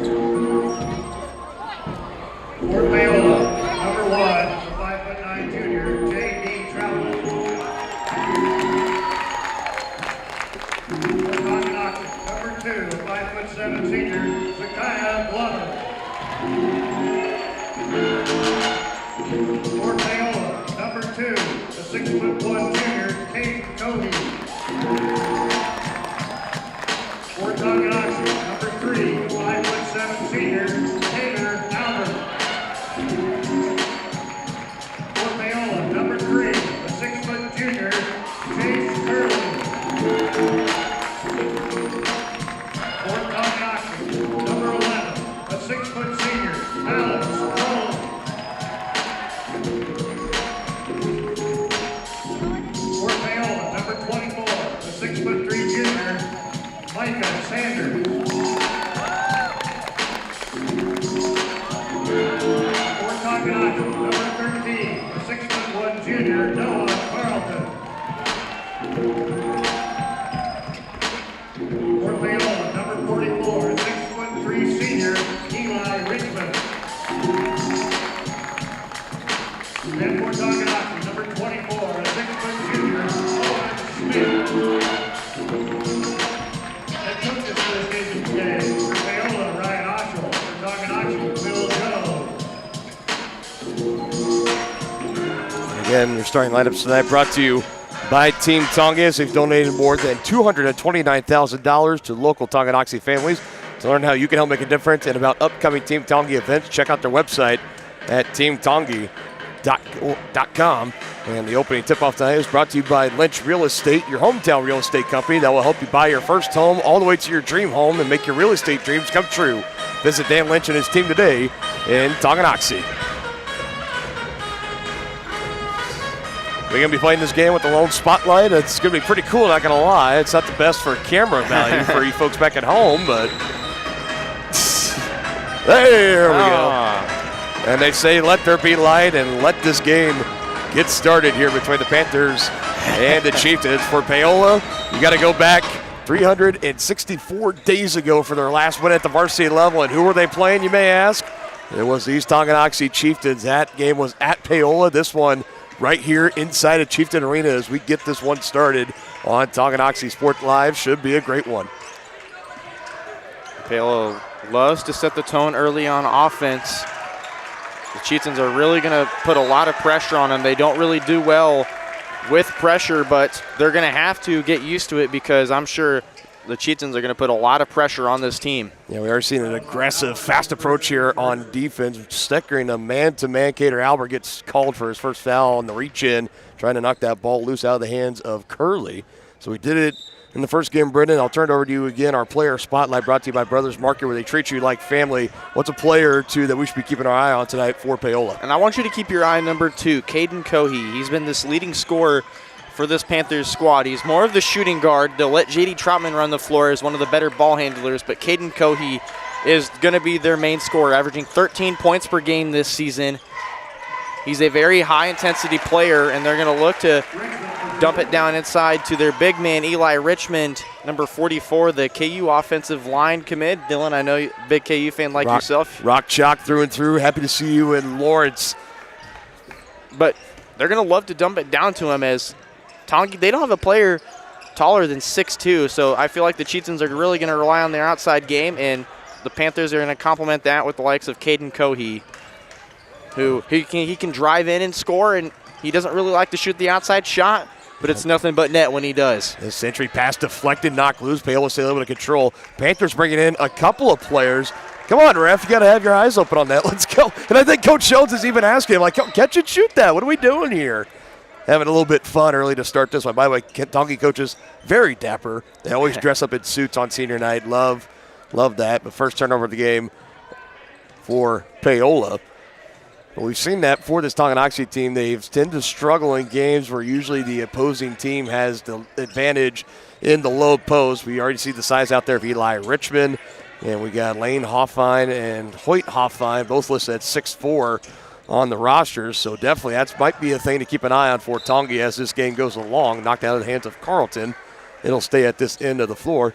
Meanwhile, for the Chieftains coming into this one, it hasn't been all sunshine and rainbows throughout this season. They have been playing some better basketball as of late. They dropped a close, tough one at home this past Tuesday, looking to pick up the win here, trying to boost their standings into the playoffs a little bit. Currently 6-12, and right now would be going on the road to take on the Chinook Blue Comets in the postseason, as there's a good way to get the ball down low to Noah Carlton and let him finish through contact. We're tied and a chance for the lead at the line.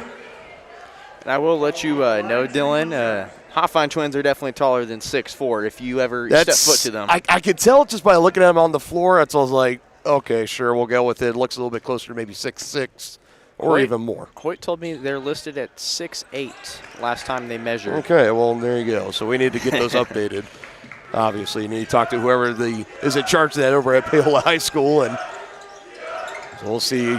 It's not a matter of if, it's when. We will see either of those Hoffine boys into this game for Paola. Here's a drive to put up off the glass. Doesn't find the mark for J.D. Troutman.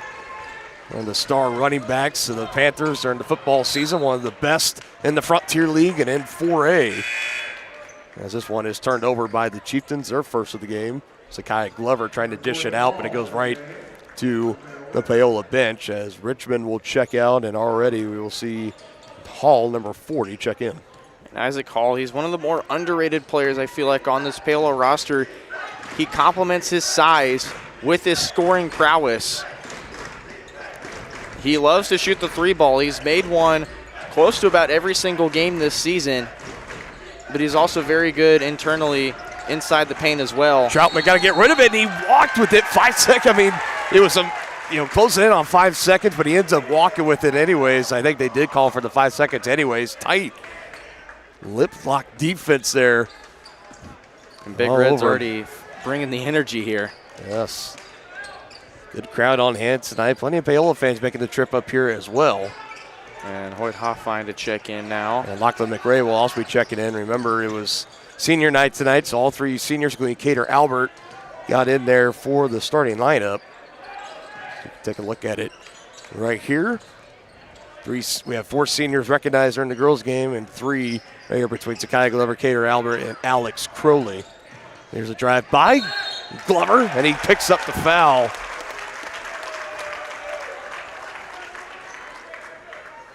Chieftains with, I believe, 2 fouls early in this Already, one. yes. One on Glover and the other on Albert.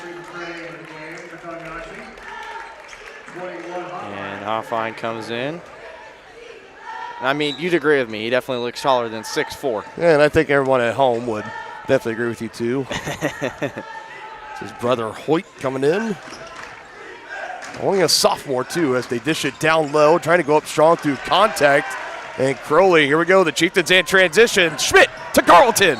Doesn't go, but a chance for 2 at the line. And it looks like Hoffine took a shot to the face, holding up around that left eye area. Panthers are going to have to watch out for this. Noah Carlton has some wheels. He showed it against Baldwin. It really hurt them. And that has been the bread and butter of this Chieftain team over the past couple of weeks of action coming down the stretch here in the season, is getting out in transition. It's just they have a second nature for it to have that sense. And Crowley and Glover are 2 of the best who have seen the guys getting down the floor and getting it out there for them to track it down and put it up for some buckets.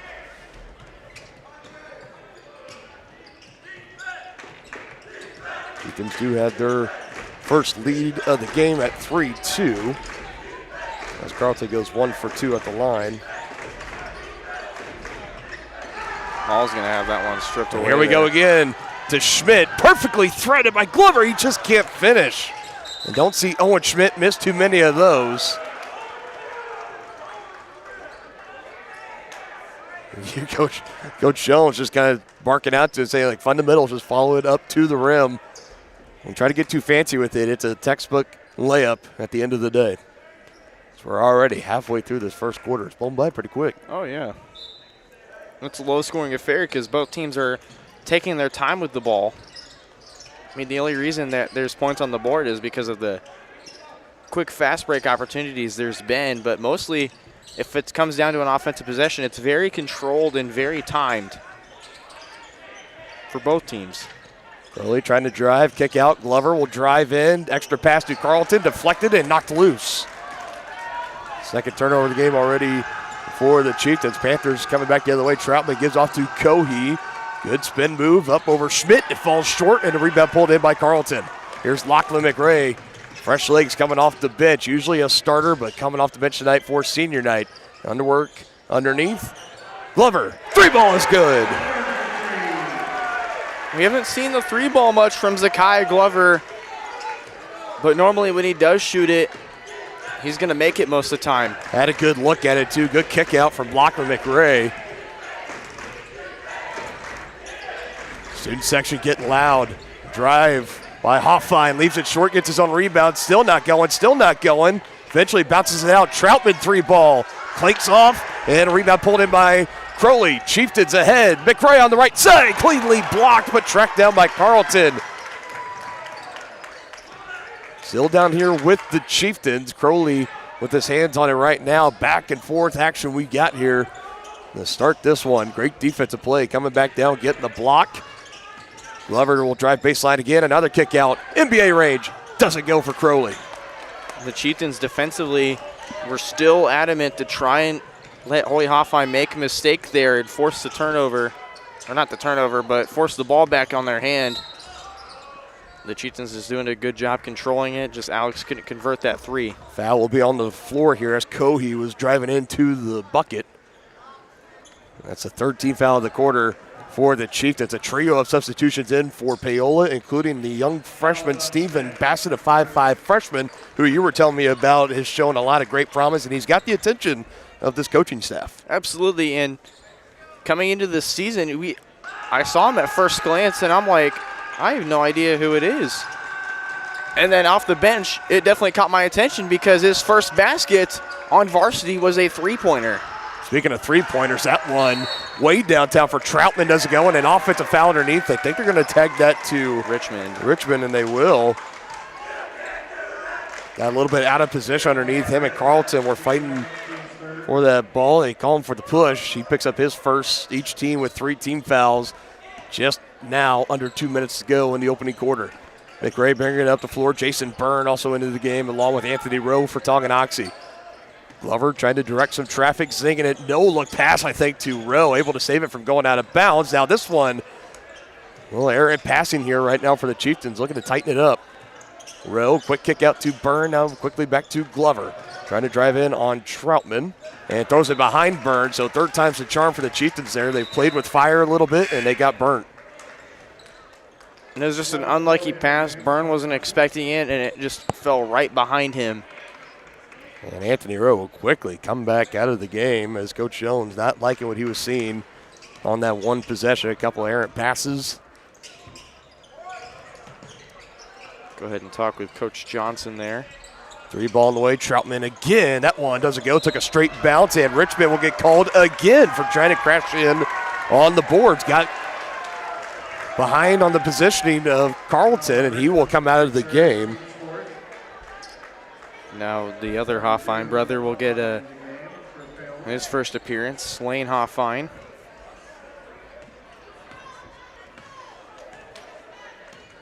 But this Chieftains team really is forcing Richmond's hand. Richmond has the most size on the court out of anybody. Now it being Lane Hoffine, Panthers have been really aggressive underneath, and it's really showing because of the lack of size the Chieftains possess, and it's easier for them to try and pry the ball away, and it's easier for Richmond to box, so he's going to get called for those fouls. Richmond's just got to be a bit more careful. Pass going back to the right side to Glover. Under a minute to go in the opening quarter. Carlton going to try to drive in and a kick out. Another 3 on the way for Glover. It doesn't go, but a rebound by McRae. He goes back up and puts it in. We were waiting for Lachlan McRae to score because he's always one of the first ones to set the tone in any game. And there he is again, scoring that quick basket. Sipping it down underneath. Lane Hoffine, guarded by Carlton, definitely has the advantage. Now trying to back him down with the right hand. Can't finish, bounces hard off the back iron. Under 20 now, Chieftains have a chance. Crowley was calling for it. He wanted the ball. He got behind Cohey a little bit, but the window was just a little bit too tight. Now it's in his hands under 10 seconds as we're approaching 5. Crowley dribbling back up to the top, in his hands. You know he's going to take the shot. It's going to be Glover with the left hand. It leaves a little short. I thought for sure he was going to be pulling up from the logo on senior night. It just seemed too perfect, but a good start to the first quarter in this one for Tongi. Low scoring affair, but it's an 8-2 lead. Chieftains over the Panthers on Tonganoxie Sports Live.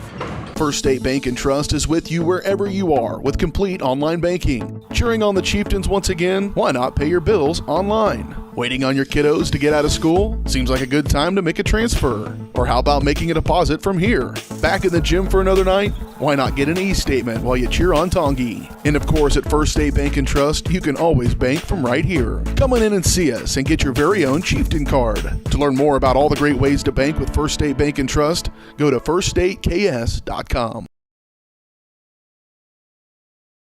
What's up, guys? I'm Brendan Bolin, and this is T-Town Talk. Gets the snap from Fisher, fakes the handoff Brusen, looks right, deep ball, lofting into the end zone. It's caught! Touchdown, Chieftains! Here comes Maslock down the court, dribbling on Springer, kicks it at the Shonik, pops a 3 from the right corner, gets it to go! Back up top Zakai, Glover feeds it inside to Carlton, nice power dribble underneath and gets it to go. Join me every Friday at 7 a.m. for your exclusive Chieftain sports news and more on our exclusive home on Spotify.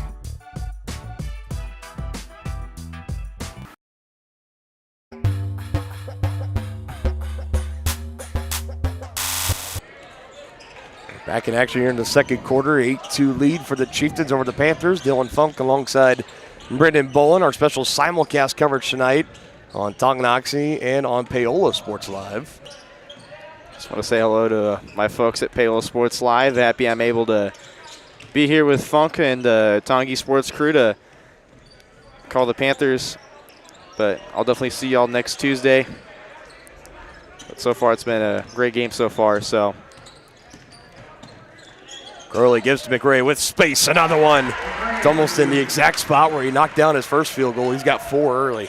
And if Paola's just going to leave the space open for McRae, he's going to take advantage of it. There's not a defender really within arm's reach of him. I think he was kind of surprised. You're going to give me this much space? All right, watch this. Underneath was looking to go for a Hill. It's still loose on the floor. Jason Byrne fighting with it. J.D. Troutman end over end. He almost did a somersault there. He almost did. Everything's okay. I think after all that, they're going to call a timeout. Yeah, what's a timeout? Chieftains called a timeout, I believe. Yeah, we'll be on the Chieftains. Yeah, just a quick one taken here. My Tonganoxie, and while we do have time, we do want to just remind everybody real quick. We've heard us talk about it, but the Kansas Shrine Duels will be coming up in exactly a month from tomorrow, Sunday, March 17th at Newman University in Wichita, Kansas. It's going to be the best in the East and the best of the West. It'll be senior wrestlers, boys and girls, taking place and taking part of a once-in-a-lifetime opportunity and the first of its kind taking place as part of the association with the Kansas Shrine Duels and the Kansas Shrine Bowl. You've heard with the East and West football game. Do a lot of great work with Shriners Hospitals for Children. It's a great cause, and with both of these two teams, as Tonganoxie and Paola, some of the top wrestling squads in 4A, I imagine we'll probably see a Panther and a Chieftain at the Shrine Duels, potentially. It's a tight list to get into. The first name I can think of off the top of my head for Paola, Clayton Younger. One of the best 132 wrestlers in 4A, possibly the state of Kansas. We got Braden Moore for Tonganoxie at 144, among many, many others. Really talented wrestling class. Another offensive rebound for the Chieftains that Schmidt collected off the missed 3 from Byrne. I don't think Younger's 132. I'm not the greatest with wrestling weight classes, as it's scary on cue that head wrestling coach Brett Dellish walks in the room. Yeah. Walking into the gymnasium. Regional wrestling will be taking place right here starting at 9 o'clock tomorrow morning, and you'll be able to catch our broadcast of the semifinals and the finals later that afternoon right here on Tonganoxie Sports Live. That shot from Schmidt was left short. Coach Jones saying there was some contact, wanted a whistle, but not going to get it. This Paola offense been putting up a lot of 3 balls. That one not going. That's their 5th straight miss, as they are sluggish out of the gates, down 10-2 early. Paola's just been forcing a lot of shots, especially the 3 ball. I've seen at least 4 jacked up from Troutman, and now there's a scrum on the floor. Possession arrow will be in favor of Paola, as Glover will check back in along with Carlton for the Chieftains, and we'll have Bassett and Hoffine, Lane Hoffine to be exact, in for Paola. It'll be Jace Curley and Isaac Hall to head to the bench. 14 bottom, 32 Hoffine in the game for Paola.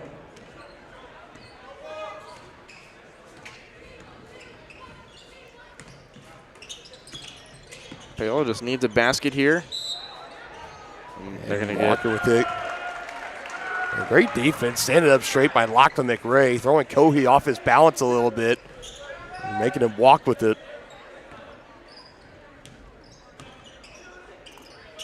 As each team now up 3 turnovers.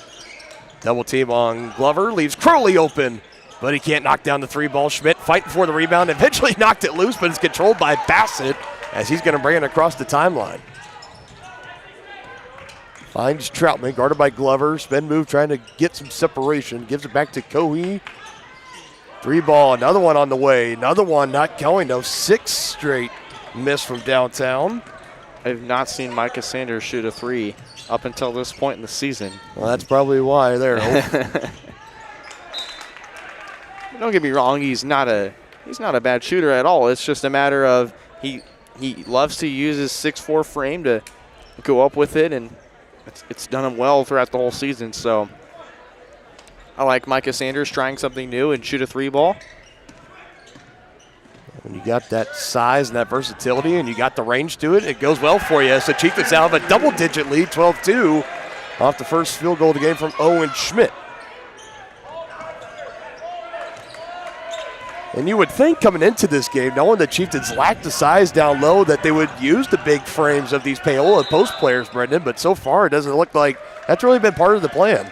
And, of course, that's the first three ball that goes down. That was Sanders right there, showing me nothing but net, but timeout was called by Paola, trying to get something going here. Down 12-2, 4:21 left to go in the second. We'll take them with them. We'll be back soon here on Tonganoxie and Paola Sports Live.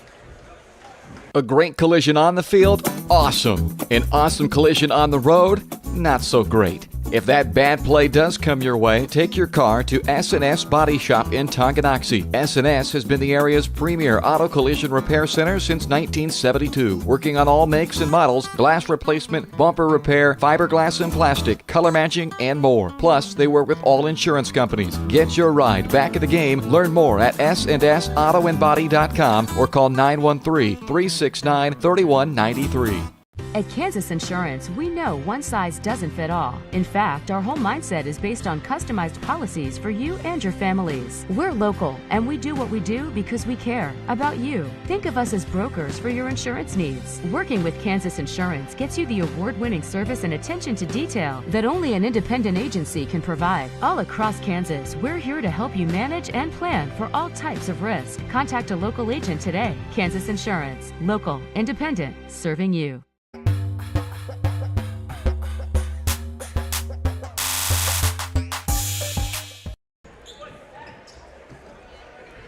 A full timeout taken by Paola, down by 10 early in this one, a little over halfway to go in the second quarter. Brendan, I'll turn over to you. What does this Paola offense need to start doing to try to get out of this rut that they're in? I think they just need to stop forcing shots from the outside and just find simpler shots.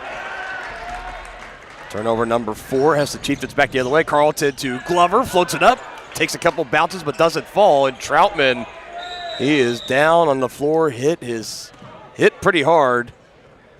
Having the fist down, that'd be a big loss for the Panthers. And J.D. Troutman, the 5'9" junior, one of the leaders of this team. He's getting up on his own power.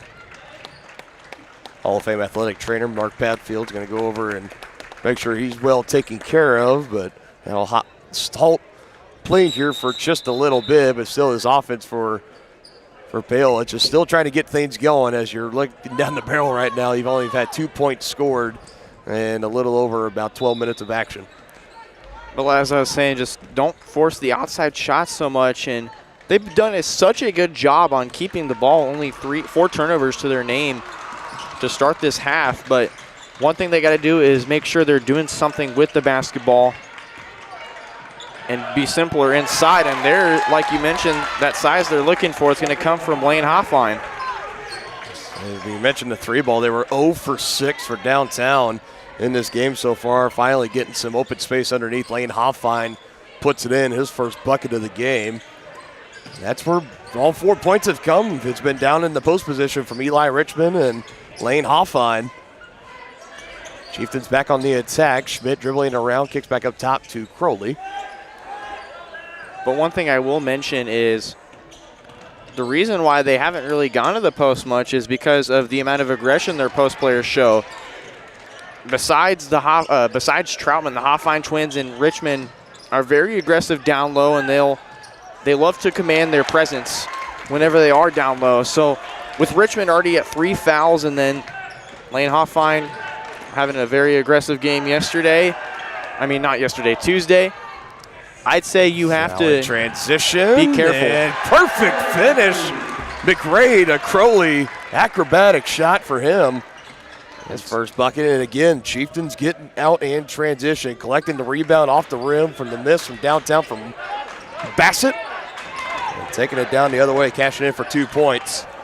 Oh, my. They're going to get into the travel, but it took a minute for them to call it, and Troutman's going to check back in, so happy to see he's... Yeah, good to see that he is okay. We'll also have Cater Albert back in, and Lachlan McRae will head out for Tonganoxie. Back to a 10-point lead for the Chieftains, 14-4, 2:25 to go in the second quarter.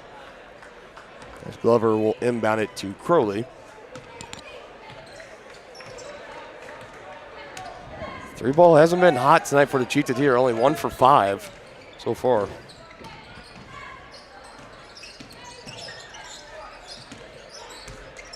Paola's been doing such a good job to limit the amount of perimeter shots they have, but like Baldwin, it's been a problem with the breakaway little layups inside. They're going to get a foul here.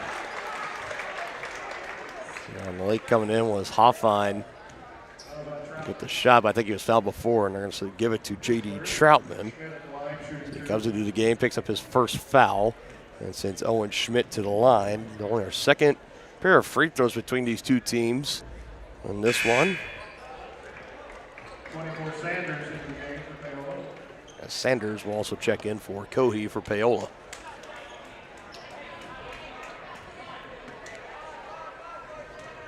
Schmidt trying to hit on the back end. It's on the way and good. Takes his total up to 3. So far, leading scorer for the Chieftains is Lachlan McRae with 4. Low scoring affair, but with a lot of defense to come with it and a lot of long possessions. I feel like it's kind of one of the reasons. And right there from Sakai Glover, maybe a little bit of mind games, taking the ball out of the hands of J.D. Troutman as he was forced to take that timeout. It'll only be a 31 here. We'll take a picture-in-picture timeout. Right here is brought to you by Brothers Market. Shop local and save at Brothers Market in Tonganoxie, where we treat you like family. Brothers Market has great everyday deals throughout the store. Enjoy fresh cut steaks from the meat department, the freshest fruits and vegetables from the produce aisle, and savor the flavors from the bakery. Check out their weekly ad to get the best deals on what you need. From apples to aspirin, Cool Whip to cool crisp lettuce. Brothers Market, open daily. Learn more at shopbrothersmarket.com. Again, right on cue when we were just talking about all the defense we've seen so far, it was Sakai Glover that was heckling J.D. Troutman, forced him to take the quick 30-second timeout for the Panthers. Down by 11, under 2 to go before halftime. Looking for Hill again down low. Had good post position, but they just overthrew him. He's able to at least knock it out of the hands of Crowley. He'll force the Tongi inbounds, but been rough. Turnover number 5 now for the Panthers. It was the right idea, just trying to find the open guy there that he saw to the first instance as he was feeling the pressure there, but just a little over the mark there.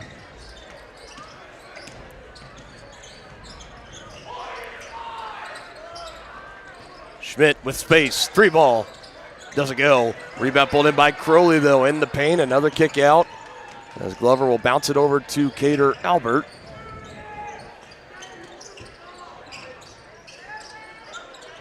And Crowley is now taunting Troutman there. Another drive and a kick from Albert, from Carlton, now to Schmidt. He stops near the charity stripe, finds Glover. Gets space, drives baseline, good finish with the left hand by Sakai Glover, who's got 5. Paola's 2-3 zone. The Chieftains are just finding their way around it. And there's a shot that you don't want to take there. I'm going to say he's out of bounds, and it's going to head the other way here. Cody's going to check in for Curley now.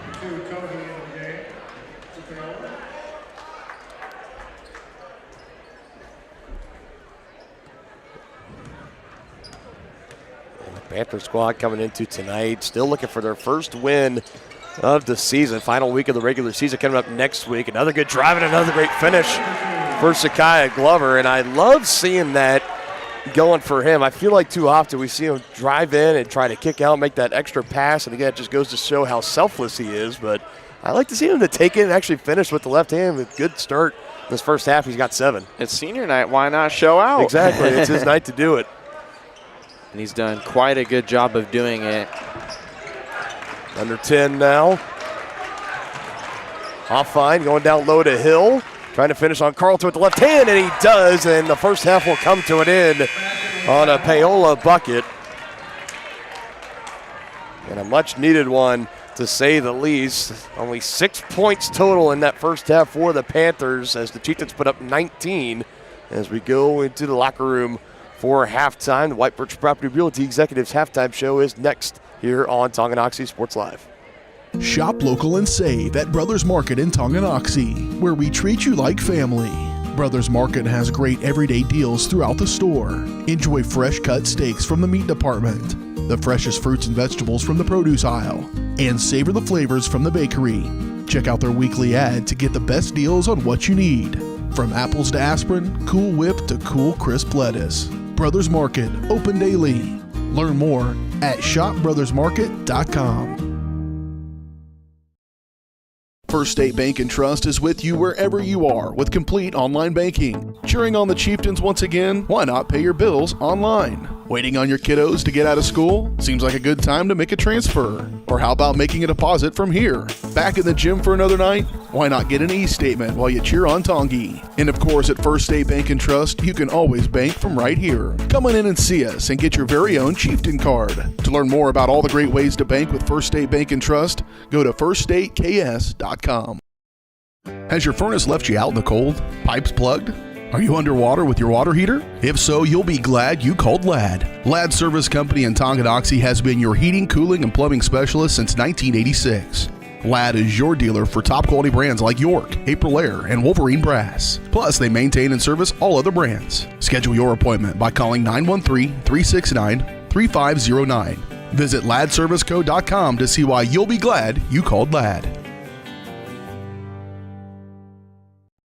The same look and location of a classic drugstore with the services and supplies of a modern pharmacy. That's what you'll find at the Downtown Drug Store in Tonganoxie. Of course, Downtown Drug is the local choice for your prescriptions and health needs, but did you know they have the best selection of Tonganoxie Pride and Chieftain game day gear in town? And a whole lot more. Cards, gifts, home decor, and even the best way to satisfy that sweet tooth. The Downtown Drug Store. Call 913-369-3800 or visit them online at thedowntowndrugstore.com.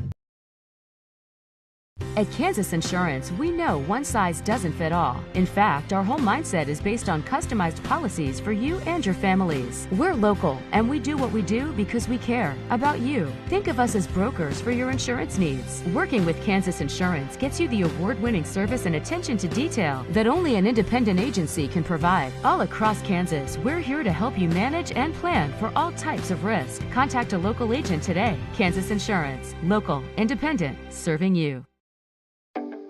Midwest Chiropractic Center is a friendly and caring clinic providing comprehensive care for your chiropractic, rehabilitative, and fitness needs. Upon entering one of our offices, you are treated like family. The staff cares about your health, and their approach to care proves it. With 3 locations in Tonganoxie, Lansing, and Bonner Springs, plus some Saturday hours, Midwest Chiropractic Center is dedicated to offering affordable, gentle chiropractic care. Midwest Chiropractic Center, getting you back to active.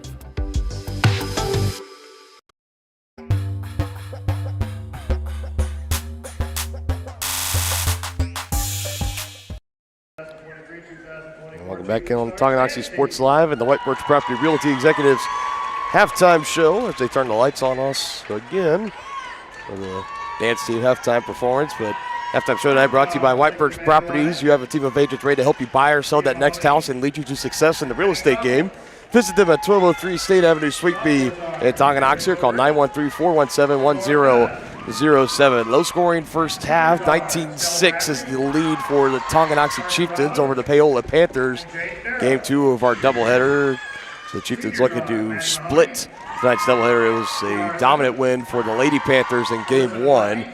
Go through some scoring totals real quick before we get to the rest of our first half breakdown and analysis, brought to you by the Tonganoxie Public Library. Zakiah Glover leading all scorers in this game. Not too often we say he's leading all scorers at halftime. He's got 7 so far. Been loving the way that he's been able to drive into the bucket and finishing at the cup. Absolutely, and it's great to see that he's performing so well on senior night for him. And like you mentioned, we don't really hear him see whether it be whether he's the main scorer. It's because he's been so selfless, and tonight it's really his night, whether it's senior night or just his night in general. He's performed so well and has taken care of the basketball, made all the right shots and all the smart decisions for this Chieftains team. So it's great to see that he's playing so well, and I think the Chieftains are going to need that from him going into sub-state here in the next week or two. And right behind him, Lachlan McGray with 4, Noah Carlton and Owen Schmidt each with 3, and Alex Crowley with 2. And as for the Panthers, it's just 2 apiece for Richmond, Lane, Hoffine, and Hall, as Hall got the final bucket of the first half, a layup inside before the horn sounded before halftime. 5 turnovers for the Panthers, 3 for Tonganoxie, and we've only had the Chieftains at the free throw line 2 of 4, or 50% on the night. We talked about the 3-ball was a big factor for both teams. They were chucking them up, even though none of them really hitting at a high clip. It was only the one make for Zakiah Glover. Other than that, Chieftains shooting 14%, and Paola 0 for 7 from downtown. As we saw him early trying to go for that long shot, it wasn't working out. We see him try to get a little bit more aggressive of attacking in the paint, and it's been working when they've been able to get the ball down there. But outside of that, is still a little sluggish first half for the Panthers. They showed some signs there as a late, but I imagine that's got to be a point of emphasis number 1 in the locker room right now. Is we come in, we got the Hoffine brothers on this roster. We outsized Tonganoxie. Why are we going to try to attack down low and try to get him back into this game? You're only down right now by 13. Still plenty of time to try to make a comeback, but definitely got to have a higher tick of production in the second half coming up. And I think one of the reasons they've been so kind of adamant to try and get it down low, or I wouldn't say adamant, I'd say more a bit scared, I'd say. Not really scared, I don't know the correct word for it, or I'll actually say nervous, is the fact that Eli Richmond, one of the taller players and the bigger presences on this team, has 3 fouls in this game. And then you count Hoyt Hoffine with a foul as well. There's 4 fouls combined among the big men, and they combined for all 6 points. So I think they realize that it's starting to work, but I feel like they're still a bit scared too, just for the fact that they're taller than them. They have more power over this Chieftain squad than they do, and I think it's really interesting to see how they're going to go about it in the second half, but I feel like they've just been a bit nervous despite the foul trouble that they put their lone senior player in. Yeah, I think nervous is a pretty great way of putting this. Ooh, the lights are back on. And right. Yeah, I know, very bright. This new gym, just a little over a year old here, is Chieftain Arena. But, yes, I expect more of that to happen in the second half for Paola. As for Tonganoxie, I think you got to be sitting there. You got to have an idea, too. You know that's probably what's going to be happening in the second half, too. So, defensively, how do you think the Chieftains are going to try to counteract that? Well, I believe that whenever they do play man-to-man defense, they're always going to have the guy on the left side of the post kind of shade over and be more of a help side and pressure the big men to force up a shot and put some extra pressure on their back when they're trying to post someone up. So I feel like having that extra pressure, which the Chieftains have done really well on this Panthers squad, is put pressure on the players. And I didn't really see them go out with a full-on press there. They've kind of let them go up towards half court, and then from there, do whatever they need to do to get the ball out of their hands, and they've done such a good job of that. I actually had 6 turnovers accounted for, but like I said, we're not pro statisticians, but Yep, definitely not the official ones by any means. As our first half breakdown analysis brought to you by the Tonganoxie Public Library. They're proud to support the community and helping to provide exceptional community events for children and families through excellence, inclusion, persistence, and collaboration. Learn more at www.tonganoxielibrary.org. Just a little over a minute left to go until the second half starts. Both teams out in the locker room. Good to see Paola actually coming out. They're not getting any warm-up shot. We saw the Lady Panther team. They didn't come out until the horn sounded in that first game. It took them a long time to come out of the locker room, but both teams are out. We're getting ready to get things started. We'll be back after this quick break here on Tonganoxie Sports Live, and you've been watching the White Birch Property Realty Executives Halftime Show.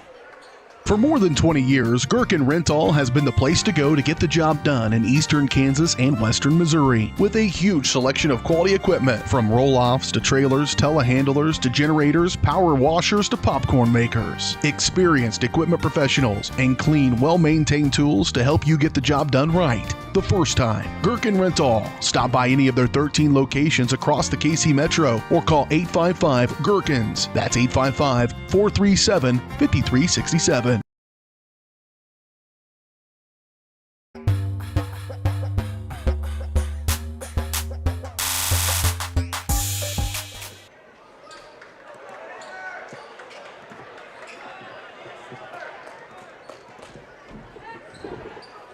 Starting the third, Panthers down by 13, 19-6 at Tonganoxie. Dylan Funk alongside Brennan Bolin.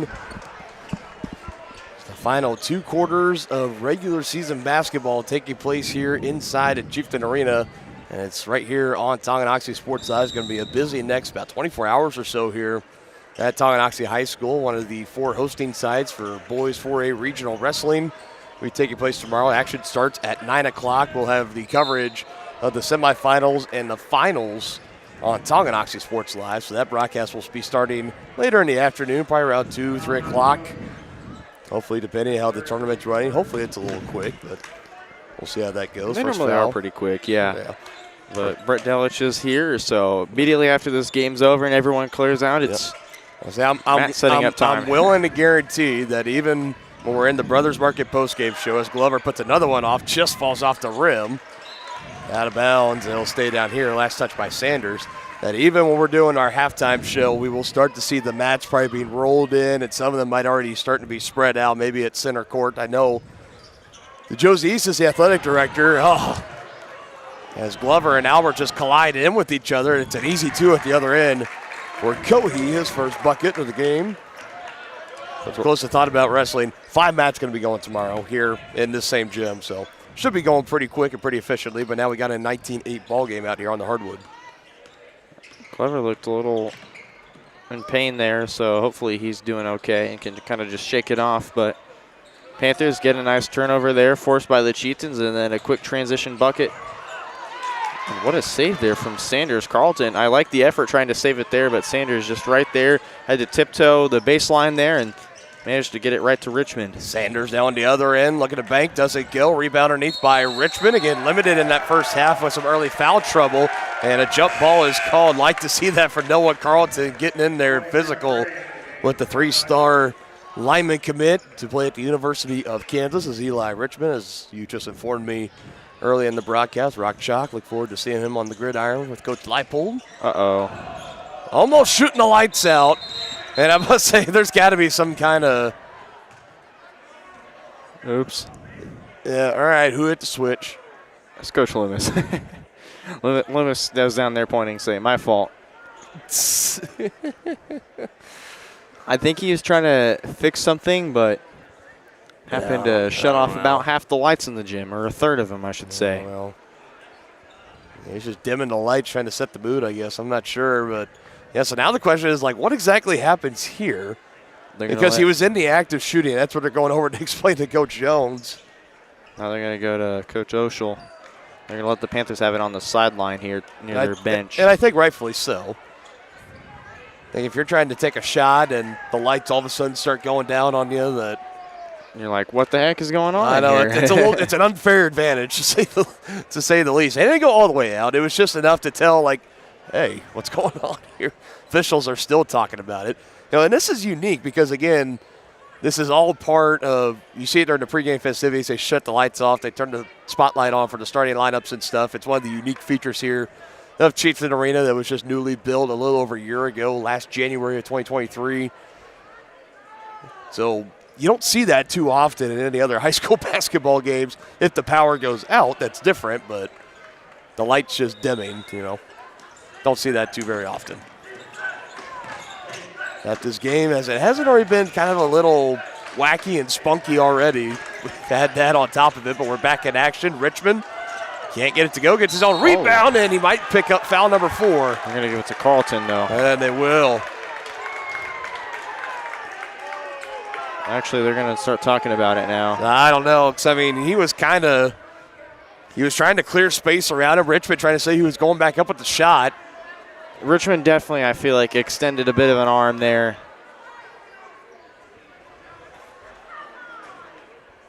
Still talking. And I think they're going to stick with the call on the floor, which is a foul for Noah Carlton. Well, now...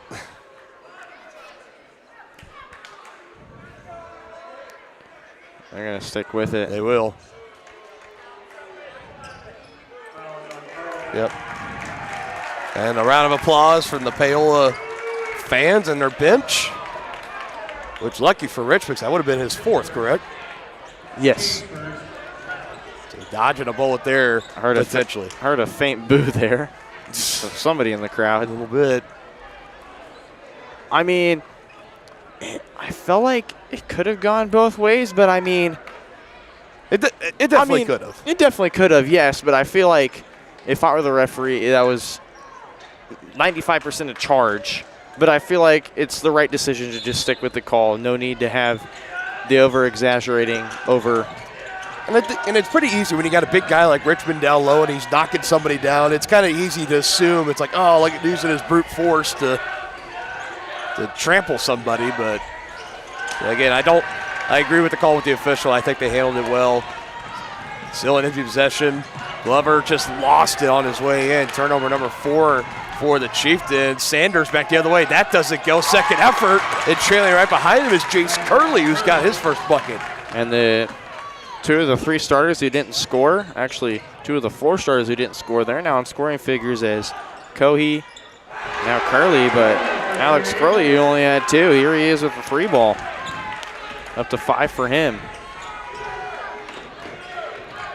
There's initially a quick 4-0 run for the Panthers, but that big 3 puts the Chieftains back up by 12, 22-10.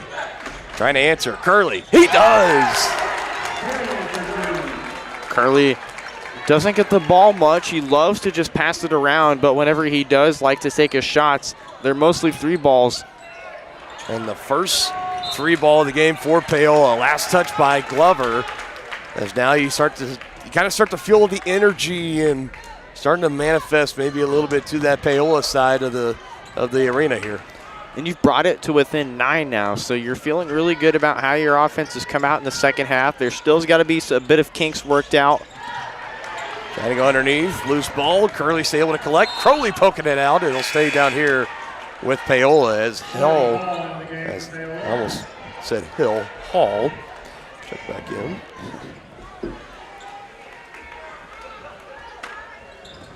And Richmond will head out. Probably just for a precautionary reason. In the lane, 2 defenders, no good. Cohee with the rebound. He'll have a chance to earn him at the line. A little bit of more hustle and energy so far in the third from Paola. Extra efforts, crashing the board. Since Caden Cohee is 6'1" junior.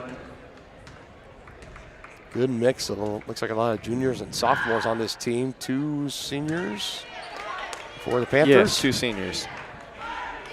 Being Tristan Katzer, who has not touched the floor yet today. Then Eli Richmond. Missing on the first attempt. Second one good for Cohee. He's got 3, and that was the first trip to the line in the game for Paola. It's very surprising. They normally do go to the line quite a bit, but definitely surprising to see that they haven't gone to the line much today, and that was their first trip. What a great finish, and the find underneath to Owen Schmidt going to work on that left low post and putting it up against 2 defenders. Schmidt, normally a good 3-ball shooter, but he's also very good inside the paint, being the bigger force for this Chieftains squad, and they're going to get Troutman with turnover. It's going to be the first for the Panthers.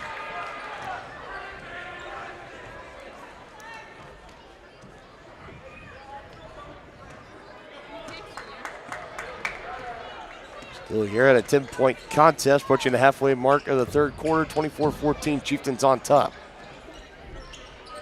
Lockley McGray had 4 in that first half, hands to Schmidt. Now to Glover, leading all scores in this game still with 7. Trying to go down low. Schmidt grabs it, goes up strong, blocked from behind by Sanders. Here he comes the other way with it. Chieftains getting back. Now in the hands of Troutman, hands off to Curley. Hit one earlier, and hits that one. Curley having a great performance tonight, 8 points. All here in the third quarter. Schmidt can't answer on the other end. Sanders a rebound. Paola, I feel like, found themselves a bit of momentum here. Can they keep up with it? Got the lead down to 7. Hall doesn't rattle in. Thought it might get a courtesy bounce, but it doesn't go. Crowley with the rebound, gets by Sanders. Coming down the other way, finds Schmidt, goes up, doesn't finish, tips it out into the hands of Troutman. Here come the Panthers in transition. Troutman getting by Crowley. Extra pass. Cohee breaks it in. Here come the Panthers, and Coach Jones is upset. And here come the Panthers storming back. They find themselves down 5 now. 24-19, a late surge for Paola. Getting out in transition. A good fight. Cohee collects, banks it in. 24-19, 3:21 to go. Coach Jones exchanging some words on his bench with the Chieftains. We'll be back after this on Tonganoxie Sports Live. Shop local and save at Brothers Market in Tonganoxie, where we treat you like family. Brothers Market has great everyday deals throughout the store. Enjoy fresh cut steaks from the meat department, the freshest fruits and vegetables from the produce aisle, and savor the flavors from the bakery. Check out their weekly ad to get the best deals on what you need. From apples to aspirin, Cool Whip to cool crisp lettuce. Brothers Market, open daily. Learn more at shopbrothersmarket.com.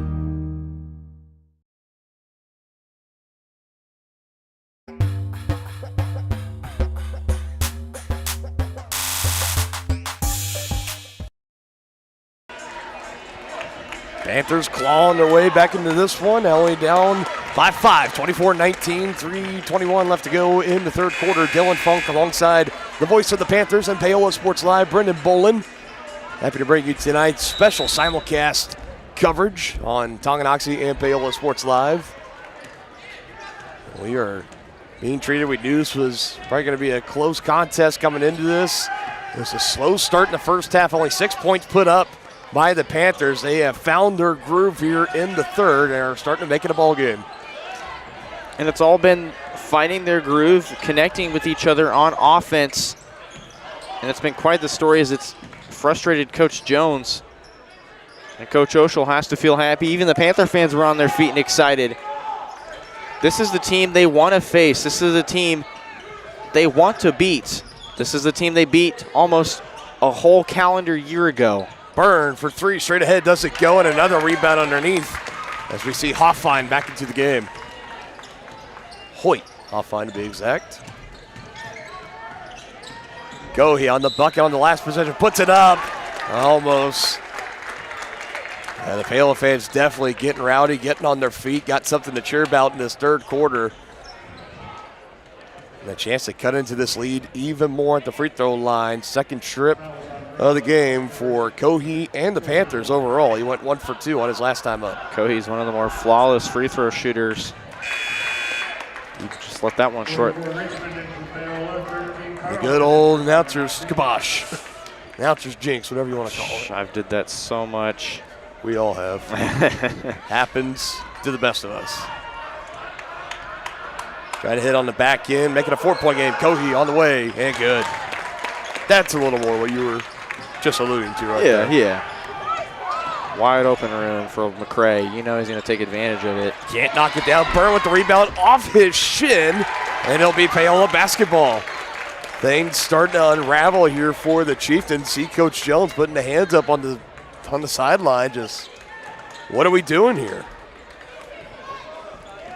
He was talking to his players in the half, from what I ever heard, just run the offense and be more efficient. Underneath, Richmond wide open. How do you let that big guy get that open underneath? Not too sure. He's got 4 on the night, and it's a 2-point ball game. And he had the seal. It was a really good seal there from Richmond. Just able to carve up Noah Carlton down low and get wide open there. Crowley trying to answer, big 3, does not go. And out comes the Rat Pack here. Troutman to tie, doesn't go. And Crowley with the big rebound for the Chieftains. Playing it safe, will bring it across the timeline. Zipping it in, an errant pass right into the gut of Richmond. 5th turnover of the game now for Tonganoxie. For Paola, you got to get a score here. Make it interesting. Cohee, that one doesn't go. Gets the rebound over Crowley, but he could get called for the foul. It's going to be Cohee's first. Or second, I believe. Well, we'll see. I think it's his first. Oh, it is a second. So I always trust John Tolson's word better than I ever trust mine. So Cohee picks up number 2. He'll check out. Bassett will also come into the game as well. 14. Bassett into the game for Paola.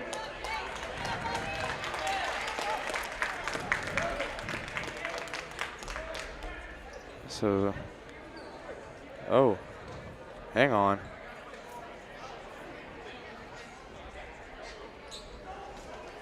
I think we've got a statistical thing going on here. Oh, there went our scoreboard. All right, I'm just saying, lights went out. Loomis was near.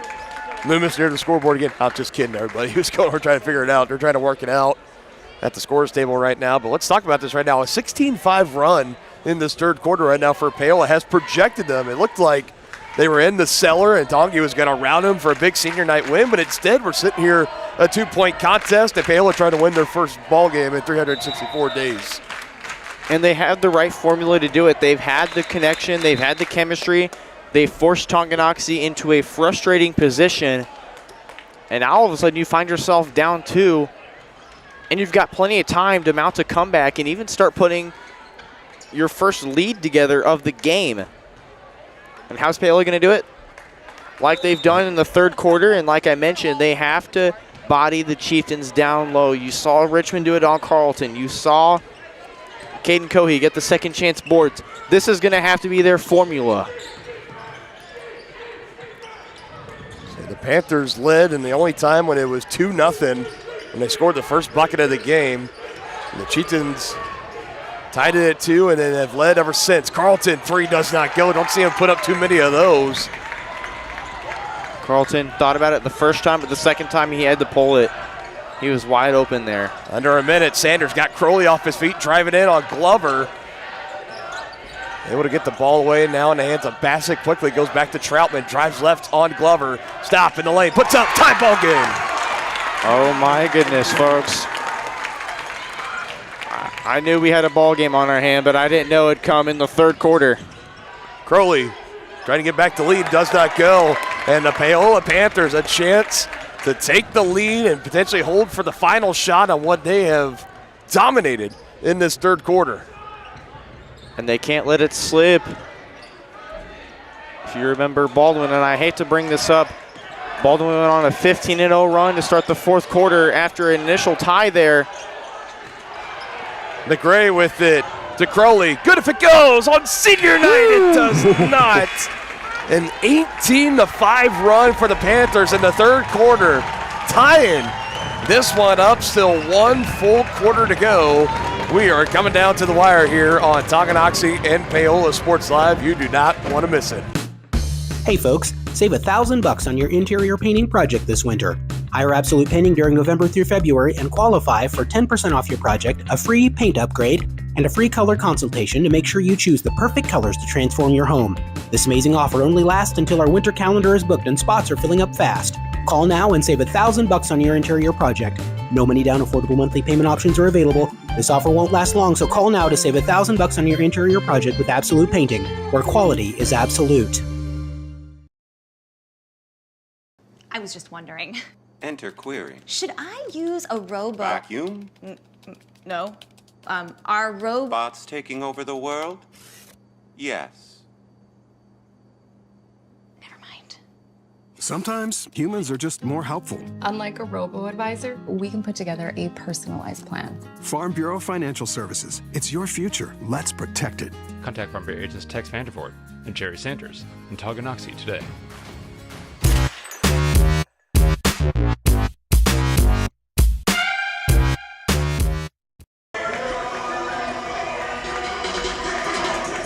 They are getting loud here in Chieftain Arena. Both sides are, in fact. Sides, the energy yes, in this indeed. gym is absolutely insane. Chieftains are up 13 coming out of halftime, 19-6, an 18-5 run later. And we are tied again at 24. Panthers still looking for their first lead since it was 2-0. And their first win in 364 days. Nonetheless. Against this very team in the Panther Dome. And another costly turnover. McRae thought that Carleton was going to keep working down to the post towards the bucket. Instead, it dribbles out of bounds. And it's the fourth turnover in this half for the Chieftains.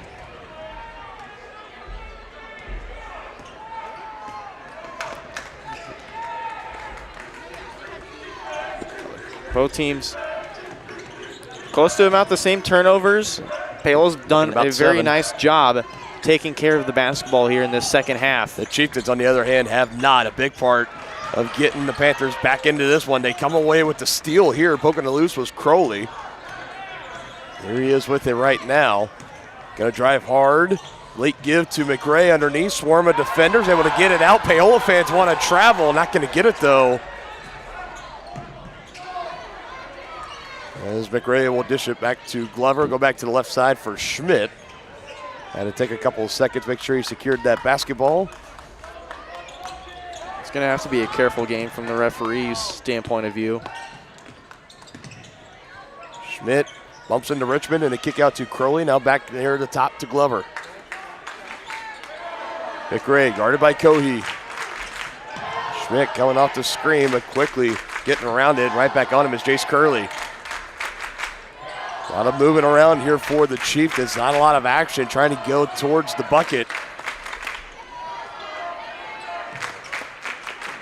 They burned up nearly a minute of game time just on this possession alone. And it's Jones's signature minute possessions. You have to resort to the minute possessions. Carlton was open underneath. Fourth shot. There's Carlton, gets the rebound. And the Chieftains retake the lead. You wasted close to a minute and a half of game time here for the Panthers, and now the Panthers have to respond back. 26-24 Chieftains. Troutman on the drive. Got by Glover, just can't finish. Here come the Chieftains in transition. Carlton, it goes! And this is what I'm talking about. They can't let it slip in the fourth quarter.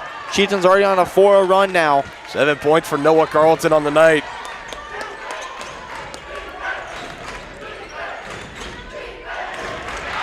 Crowley, takeaway, lay in, good. A 6-0 run for the Chieftains forces a full timeout for the Panthers. Exact last thing you wanted to see right there. Chieftains back up by 6, 30-24, a little over 5 to go in the ball game. You're watching Chieftain basketball on your home of the Chieftains, Tonganoxie Sports Live. A great collision on the field? Awesome. An awesome collision on the road?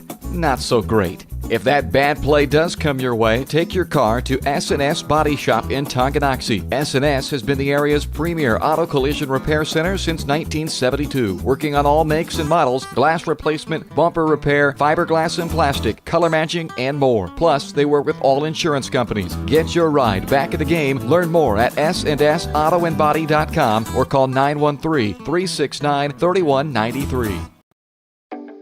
Midwest Chiropractic Center is a friendly and caring clinic providing comprehensive care for your chiropractic, rehabilitative, and fitness needs. Upon entering one of our offices, you are treated like family. The staff cares about your health, and their approach to care proves it. With 3 locations in Tonganoxie, Lansing, and Bonner Springs, plus some Saturday hours, Midwest Chiropractic Center is dedicated to offering affordable, gentle chiropractic care. Midwest Chiropractic Center, getting you back to active.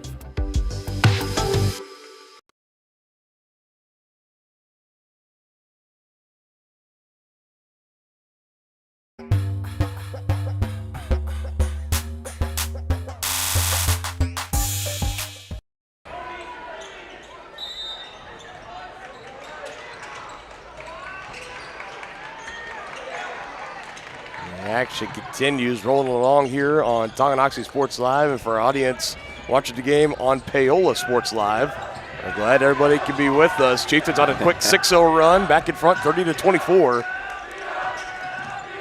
After the Panthers had a big third quarter, 18-5 run to be exact. That one don't go for Richmond, and throw it away. Chieftains trying to get greedy in transition. That's Jace Curley that takes it away in the 8th turnover for Tonganoxie. And they had to make sure, I felt like somebody was back there ready if that transition basket happened. Sanders underneath, goes up, can't finish over Schmidt, and they'll get him. Nothing over the back there. I believe so, and that will be the call. I believe it's the first for Sanders.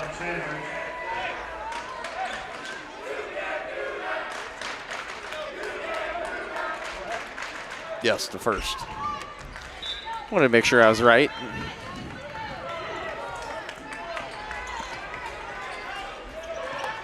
Panthers meet the Chieftains near the half-court line. Lachlan brings it across. Overthrows. He was looking for Cater Albert, and a mistake from Lachlan. I mean, he's used to throwing those 30-yard bomb throw-ins in soccer, so I think it's just instinctual there. He's got a cannon if he can get an overhead throw-in. I mean, he's got a way. I've seen him in the weight room do med ball throws. It's very scary firsthand. I imagine. Close it in on halfway to go. Richmond quickly to Cohey. His three doesn't go. Sanders over the back of Glover, still fighting for it. He'll stay down here with the Panthers. As Glover was losing his footing going down, he was on the baseline when he touched the basketball. And Cohey, I like the idea of the step back three, just left it a little short there. But nice of Sanders to try and fight for it still. Richmond to Troutman, up and under, does not go. Cater Albert with the rebound. Chieftains with numbers up ahead, 3-on-2 to the left. Crowley doesn't go, tipped up in the air. Carlton comes around with the rebound, takes it away from Richmond. Chieftains just got to keep it here. Don't let the Panthers have any more time. Carlton, one dribble, left hand finish. Carlton's got 6 in this second half. 9 total on the night. Paola has to score quickly here. Don't let this lead slip away. Don't let the Chieftains have their moment. Foul on the floor. I believe it's going to be on Carlton. It will indeed. That's number 2 for him. Oh, it's his third. Made my foul boxes on my scoring sheet a little bit too small there, so.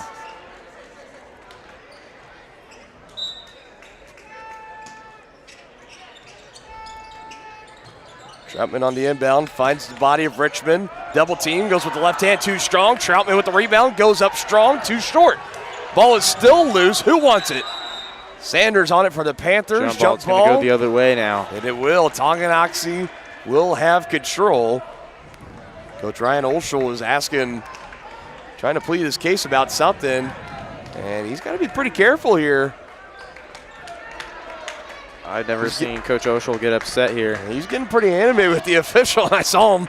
He had to walk away for a minute there. I saw he kind of gave him the double take and a little bit of the side eye. Like I thought maybe a tee was coming. But I almost thought the technical was going to come there, but Panthers don't get the trap almost. Chieftains able to get out of it.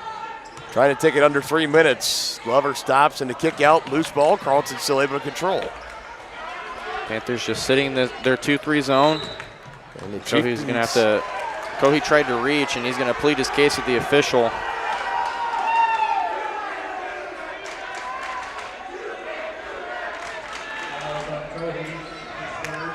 Third of the game for Cohey, and now the Chieftains. You're in the driver's seat here right now.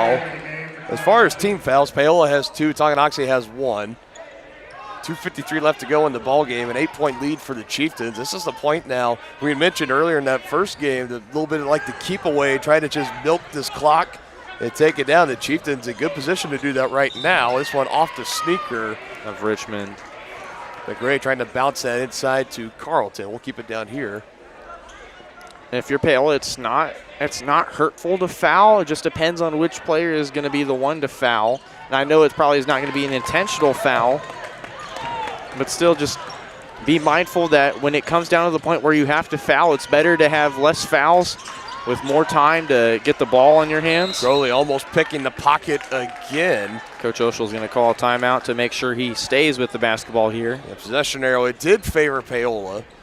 He's going to burn the timeout, and he's going to keep that possession arrow in his back pocket for the next loose ball on the floor, 32-24. We'll go ahead and keep it here, and again, just want to remind everybody about the Kansas Shrine Duels that will be coming up on Sunday, March 17th. We're going to have a big presentation on behalf of Varsity Sports Live. It's an all-star wrestling event, the best at each weight class, boys and girls, best in the East versus the best in the West, and it's all for a good cause for Shriners Children's Hospital and many, many others. It's going to be a great afternoon of wrestling taking place at Newman University in Wichita, Kansas. Visit kansasshrineduels.com for more information.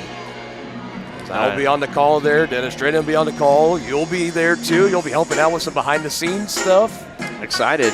It's going to be a great event. It's definitely one of the first of kind events I've never seen, really. Oh, Richmond's going to go to the floor there, and I think Crowley's going to get called for a foul. And Crowley's looking around like, do you really believe I can knock this guy down like that? It's his first, so. It is. We'll stay under the basket here. Now, it's a one-of-a-kind event. I've always wondered if wrestling had something for it, and now for it to actually be a thing now, it's pretty cool. Year. Yep. That shot forced by Richmond leaves it long. Thought he was fouled, barking his way down the floor, but not going to get any sympathy from the officials at least. Under 2.5 to go in the game now. I think it's cool if I know they have the McDonald's All-Star game, but I think they need to have a Kansas high school basketball all-star game. I think that'd be really cool. Taken away and back the other way, but leaving it short on the lay-in is Cohee. And I thought there for a split second he took his eye off the rim and he was going a little fancy there. Yeah, was trying to get a little too fancy, maybe trying to showboat a little bit. I'm not sure, but his eye was definitely taken off the rim and he ended up leaving it short. And in a moment like this, where your team is only down by 8, a little over 2 minutes, that layup makes it a 6-point contest. And Richmond's been on the referee's case the whole game, so I think Hoffline coming into the game was a smart decision there. We also have Hall checking back in as well. I've been the most surprised with the way this crew has kind of let Paola kind of work them a little bit from the players and the coaches throughout the game. And I'm never the one where as soon as a word said to the official. Oh my goodness. Well, I mean, that's not necessary. And now, yeah, this is starting to get chippy out here. You saw Cohee came and wrapped Glover up around the waist. The official's talking to him. And Glover kind of got a little bit hit below the waist there. And Lucas Nance is going to check in. I think Oshel's going to take him out of the game. Yes, he is. Yeah, temper's flaring for Cohee. Can't handle it. He's going to come out and get a breather, trying to cool off a little bit. Too late in the game to try to have some kind of costly mistake. But then again, you have 4 fouls. I mean, I'm not vouching for it that was necessary by any means. I'm saying from a strategic point-wise, you have 4 fouls, so it's less time to have free throws in. Well, he's coming back in. They're not wasting long. Richmond, Troutman, and Cohee, all 3 back off the bench. And this is going to be interesting to see. Temper's flaring later in this game. I wonder if it's going to come to a boiling point. We still have 1:39 left to play. And after Cohee, again, you got to be careful. Playing with 4 fouls. Yeah. It's 1 more and you are gone. It's got to keep a cool, level head. It's in his hands right now. Finds it to Sanders, down to the left side. Troutman, long 3 on the way. It rolls in. Coach Oshel is going to use his final timeout, I believe. I believe he will. So I'll keep it here. Full timeout. We're going to keep it here for a moment. And also, we've been talking about the Shrine Duels. Take a look outside the Paola game that's happening right now. This is what we have coming up the rest of the way of the winter sports season on Tonganoxie Sports Live. The 4A Boys Wrestling Regional Championships taking place tomorrow morning right here on Tonganoxie Sports Live. The event itself starts at 9 o'clock. I recommend everybody, if you want to see early round action, to come in person. We will have a broadcast of the semifinals and the finals matchup and maybe a little bit of the quarterfinals. It's really, really hard to do a full broadcast when you got 5 mats going. It's hard to allocate and do play-by-play on all 5 mats at the same time. So we'll have semifinals and finals. We'll see who gets a punch their ticket to state. Be a lot of exciting action that will be taking place all throughout the afternoon tomorrow here on Tonganoxie Sports Live. Then we wrap up the regular season on the road at Ottawa. One final battle with the Cyclones, and then we'll see let the cards fall where they may. See if the Lady Chieftains, if they are somehow able to grab one of those final playoff spots. One of their chances took a big blow tonight, dropping the game against the Lady Panthers, 47-30. As Paola is pretty well on their way to locking up that final spot, but still plenty of time. You know, chaos can happen. We'll see what goes down. As for these Chieftains, currently right now 6-12 on the year. They'd be going on the road to play Chanute in the opening round of the playoffs. And again, we'll wait and see before we announce any potential postseason matchups here on Tonganoxie Sports Live. As the inbounds goes to Glover, he's bringing it up the floor quickly to Carlton, back up top to McRae. He'll hold on to it, and now the Chieftains are going to start forcing the Panthers to foul. 1:19 left to go in the game, and I think that was the 15th foul, and it was. It was, yes. And the second of the game on Sanders. This is the first time in the second half the Chieftains have shot free throws. They went 2 of 4, 50% in the first half. First trip of the game for Lachlan McRae as he knocks it down. This is parts in the game where it becomes so crucial to knock down your free throws. You really don't want to leave you don't want to leave that door just cracked open enough and give Paola the chance to kick it in and steal one from you on senior night. You could put them away at the line the rest of the way. 119, 33-27 game. Second one for McRae. It's good. And who else better to take free throws than McRae? And Glover kind of taunting Troutman there a little bit, acting like he was going to come up and take the ball. Cohee, far corner three, doesn't go. And a rebound underneath by Schmidt. Gives up to Carlton. Cohee coming from behind. They get with 4 fouls. He had to be real careful, so he lets Carlton finish. He's got 11 points on the night, leading all scorers is Noah Carlton. Ooh, J.D. Troutman, a nice finish there. Spinning and... Oh. This one gets away from Glover, and it's a turnover. And, oh, man, that's... And Cater's going to check in for Owen Schmidt. I hate to see the tempers flaring between Glover and Crowley there. Got to keep it together out there as a team. Both just a little bit frustrated. Cohee gets it, goes up, stripped away by Cater Albert. Ball is still loose, and Glover chucking it up as the Chieftains get it on their side of the court. Clock continues to run, close to 30 seconds, 33.9 to be exact. And there's already frustrations on Paola's end now, and Jace Curley's trying to calm him down here. And Crowley and Glover aforementioned right at the half-court line, hugging it out. All good. The 2 leaders of this team, 2 of the 3 senior leaders.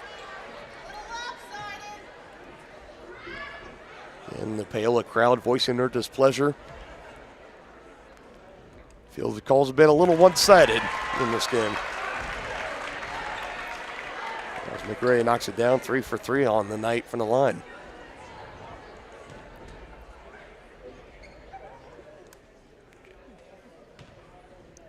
If you're Paola, it's time's slipping by. Chieftains already have enough pressure on you, so all you can do is just go down the floor, maybe get a quick 2 or 3, and then go about your business. That one doesn't go for Cohee. Richmond, and that's what you can't do if you're the Chieftains. You can't foul him, and now a chance for a 3-point play. You can make it a 6-point game.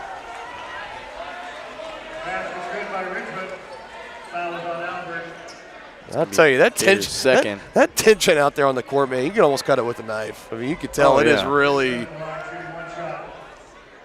this Paola team, the big third quarter they had. Now see the Chieftains going on a big run. Seen tempers flaring on both sides. He'll let the music slip. Loomis again. Oh, man. All right, Coach, come on now. Let's dial it in here. Let's finish strong, shall we? Big one from Richmond. Oh. Rattles out. I think, did we have a whistle? We do. Fatigue, a potential factor for Richmond, leaving that one short at the line. It's going to be 4 for him, so. Oh, it's his third, okay. Or it is his 4th, I was right. John Tollison messed me up here. 4 for him, 4 for Cohee. And Zakiah Glover will be the man at the line. Good time, definitely not on the side of the Panthers as the Chieftains continue to make their free throws now. 4 straight at the line. 5 straight, excuse me. And no timeouts for Paola either, worth noting. Trying to take it back to a 9-point game. Zakiah Glover at the line. Knocking on the front end. Rattles in and out. 8-point game, and he's got 8 points. Take the 3, Richmond. Take it, he will. And clock continuing to run here. So, I mean, it's not. As Crowley will just take a timeout. Oh, I felt like Tony Romo there predicting that one. It's in the air. I don't know, Jim. Who's going to go? 39-34. Chieftains look to be on their way to winning their 7th game of the season. And for Paola, I got to tell you, you've been calling their games this whole entire winter, but for a team that's come in still looking for their first win of the season, looked like it could have been easy for them coming into halftime. You're down by 13. Frustrating season. Might be easy to just phone it in. Instead, came on an 18-5 run to close out the third quarter. We were tied at 24 coming into this third quarter. What do you got to say about the fight that you have seen from this Paola squad? Even in the midst of a frustrating season, you're going to go a full calendar year without a win, but the way they still played and showed their effort tonight, that's got to be really encouraging. They were hungry. I mean, they came in here, they looked themselves in the mirror in the third quarter, they took control, and then the fourth quarter, I thought they were going to blow a whistle for some extracurricular with Micah Sanders and Alex Crowley there, and Sanders will be the one to foul Crowley. That's 4 for him. But no, the way they came in and the third quarter and played the way they did, it was very impressive to see them. And although they are not going to walk out of here with a win, it's impressive to see that there is some fight left in them, and they've got 2 more games to do so. So I believe one of these 2 games, Lewisburg especially, which that definitely left a sour taste in their mouth, having not scored in the second half of that game. And there was a winnable game, too, for them, having held Lewisburg to hardly any points either. So, and as the curtain calls now start for the seniors, Alex Crowley, Zakiah Glover, and Cater Albert. Alex still at the free throw line, so they'll wait. See, he still has 1 more to shoot.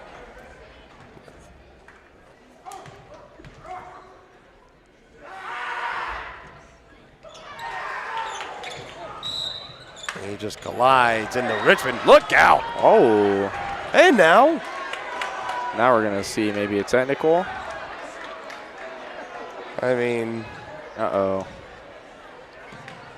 Oh, no. Oh, no. And Lachlan giving him some fun. Now Crowley comes out. He gets his curtain call. McRae saying, that's not shooting the ball. What are you doing? As they're going to roll it in, they're going to heave it again. This one, look out in the stands. And finally, after all the chaos in this game, Tonganoxie 40, Paola 34. And a good handshake there for Coach Jones and Eli Richmond showed a lot of charisma. Jones is saying, hey, welcome to my Jayhawks next year. Absolutely. I say, I'm glad I don't have to see you on this court anymore, so rock chalk, looking forward to it. Email on my end, though. It is what it is. 40-34 final score. Chieftains close this one out. They split the doubleheader with the Panthers on senior night. Lady Panthers victorious 47-30 in game 1, 40-34 Chieftains on top in this one. So that now will mean the Paola Panthers before their next game will have gone a full calendar year. And I got to give a shout out to the Eudora Sports Live crew and Reed McAvoy. He was the one that brought that to my attention. Yeah, I was there with him whenever he told me that. I was about as surprised as him. So. Yep. And we are getting. Yeah, we're getting the commands they want people out of here. So we're going to try to make this really abbreviated, but real quick, we do got to give out our Kevin Gallagher American Family Insurance Player of the Game with Kevin Gallagher and American Family Insurance. They've been serving Tongan families for over 25 years for all your insurance needs, home, life, auto, and more. The Kevin Gallagher Agency is there to serve you every step of the way. Well, real quick, I guess we got to get out of here. I guess tonight, I mean, a lot of players we can end up giving it to. I think Noah Carlton had another great game. And I was right. They were going to start bringing the mats out during our postgame show. You're going to see it coming in the frame here in just a little bit. They want people out of here, so we're going to have to get out of here really, really quick. Brendan, it's always been great working with you through this season. Back-to-back games this week. Always look forward to it.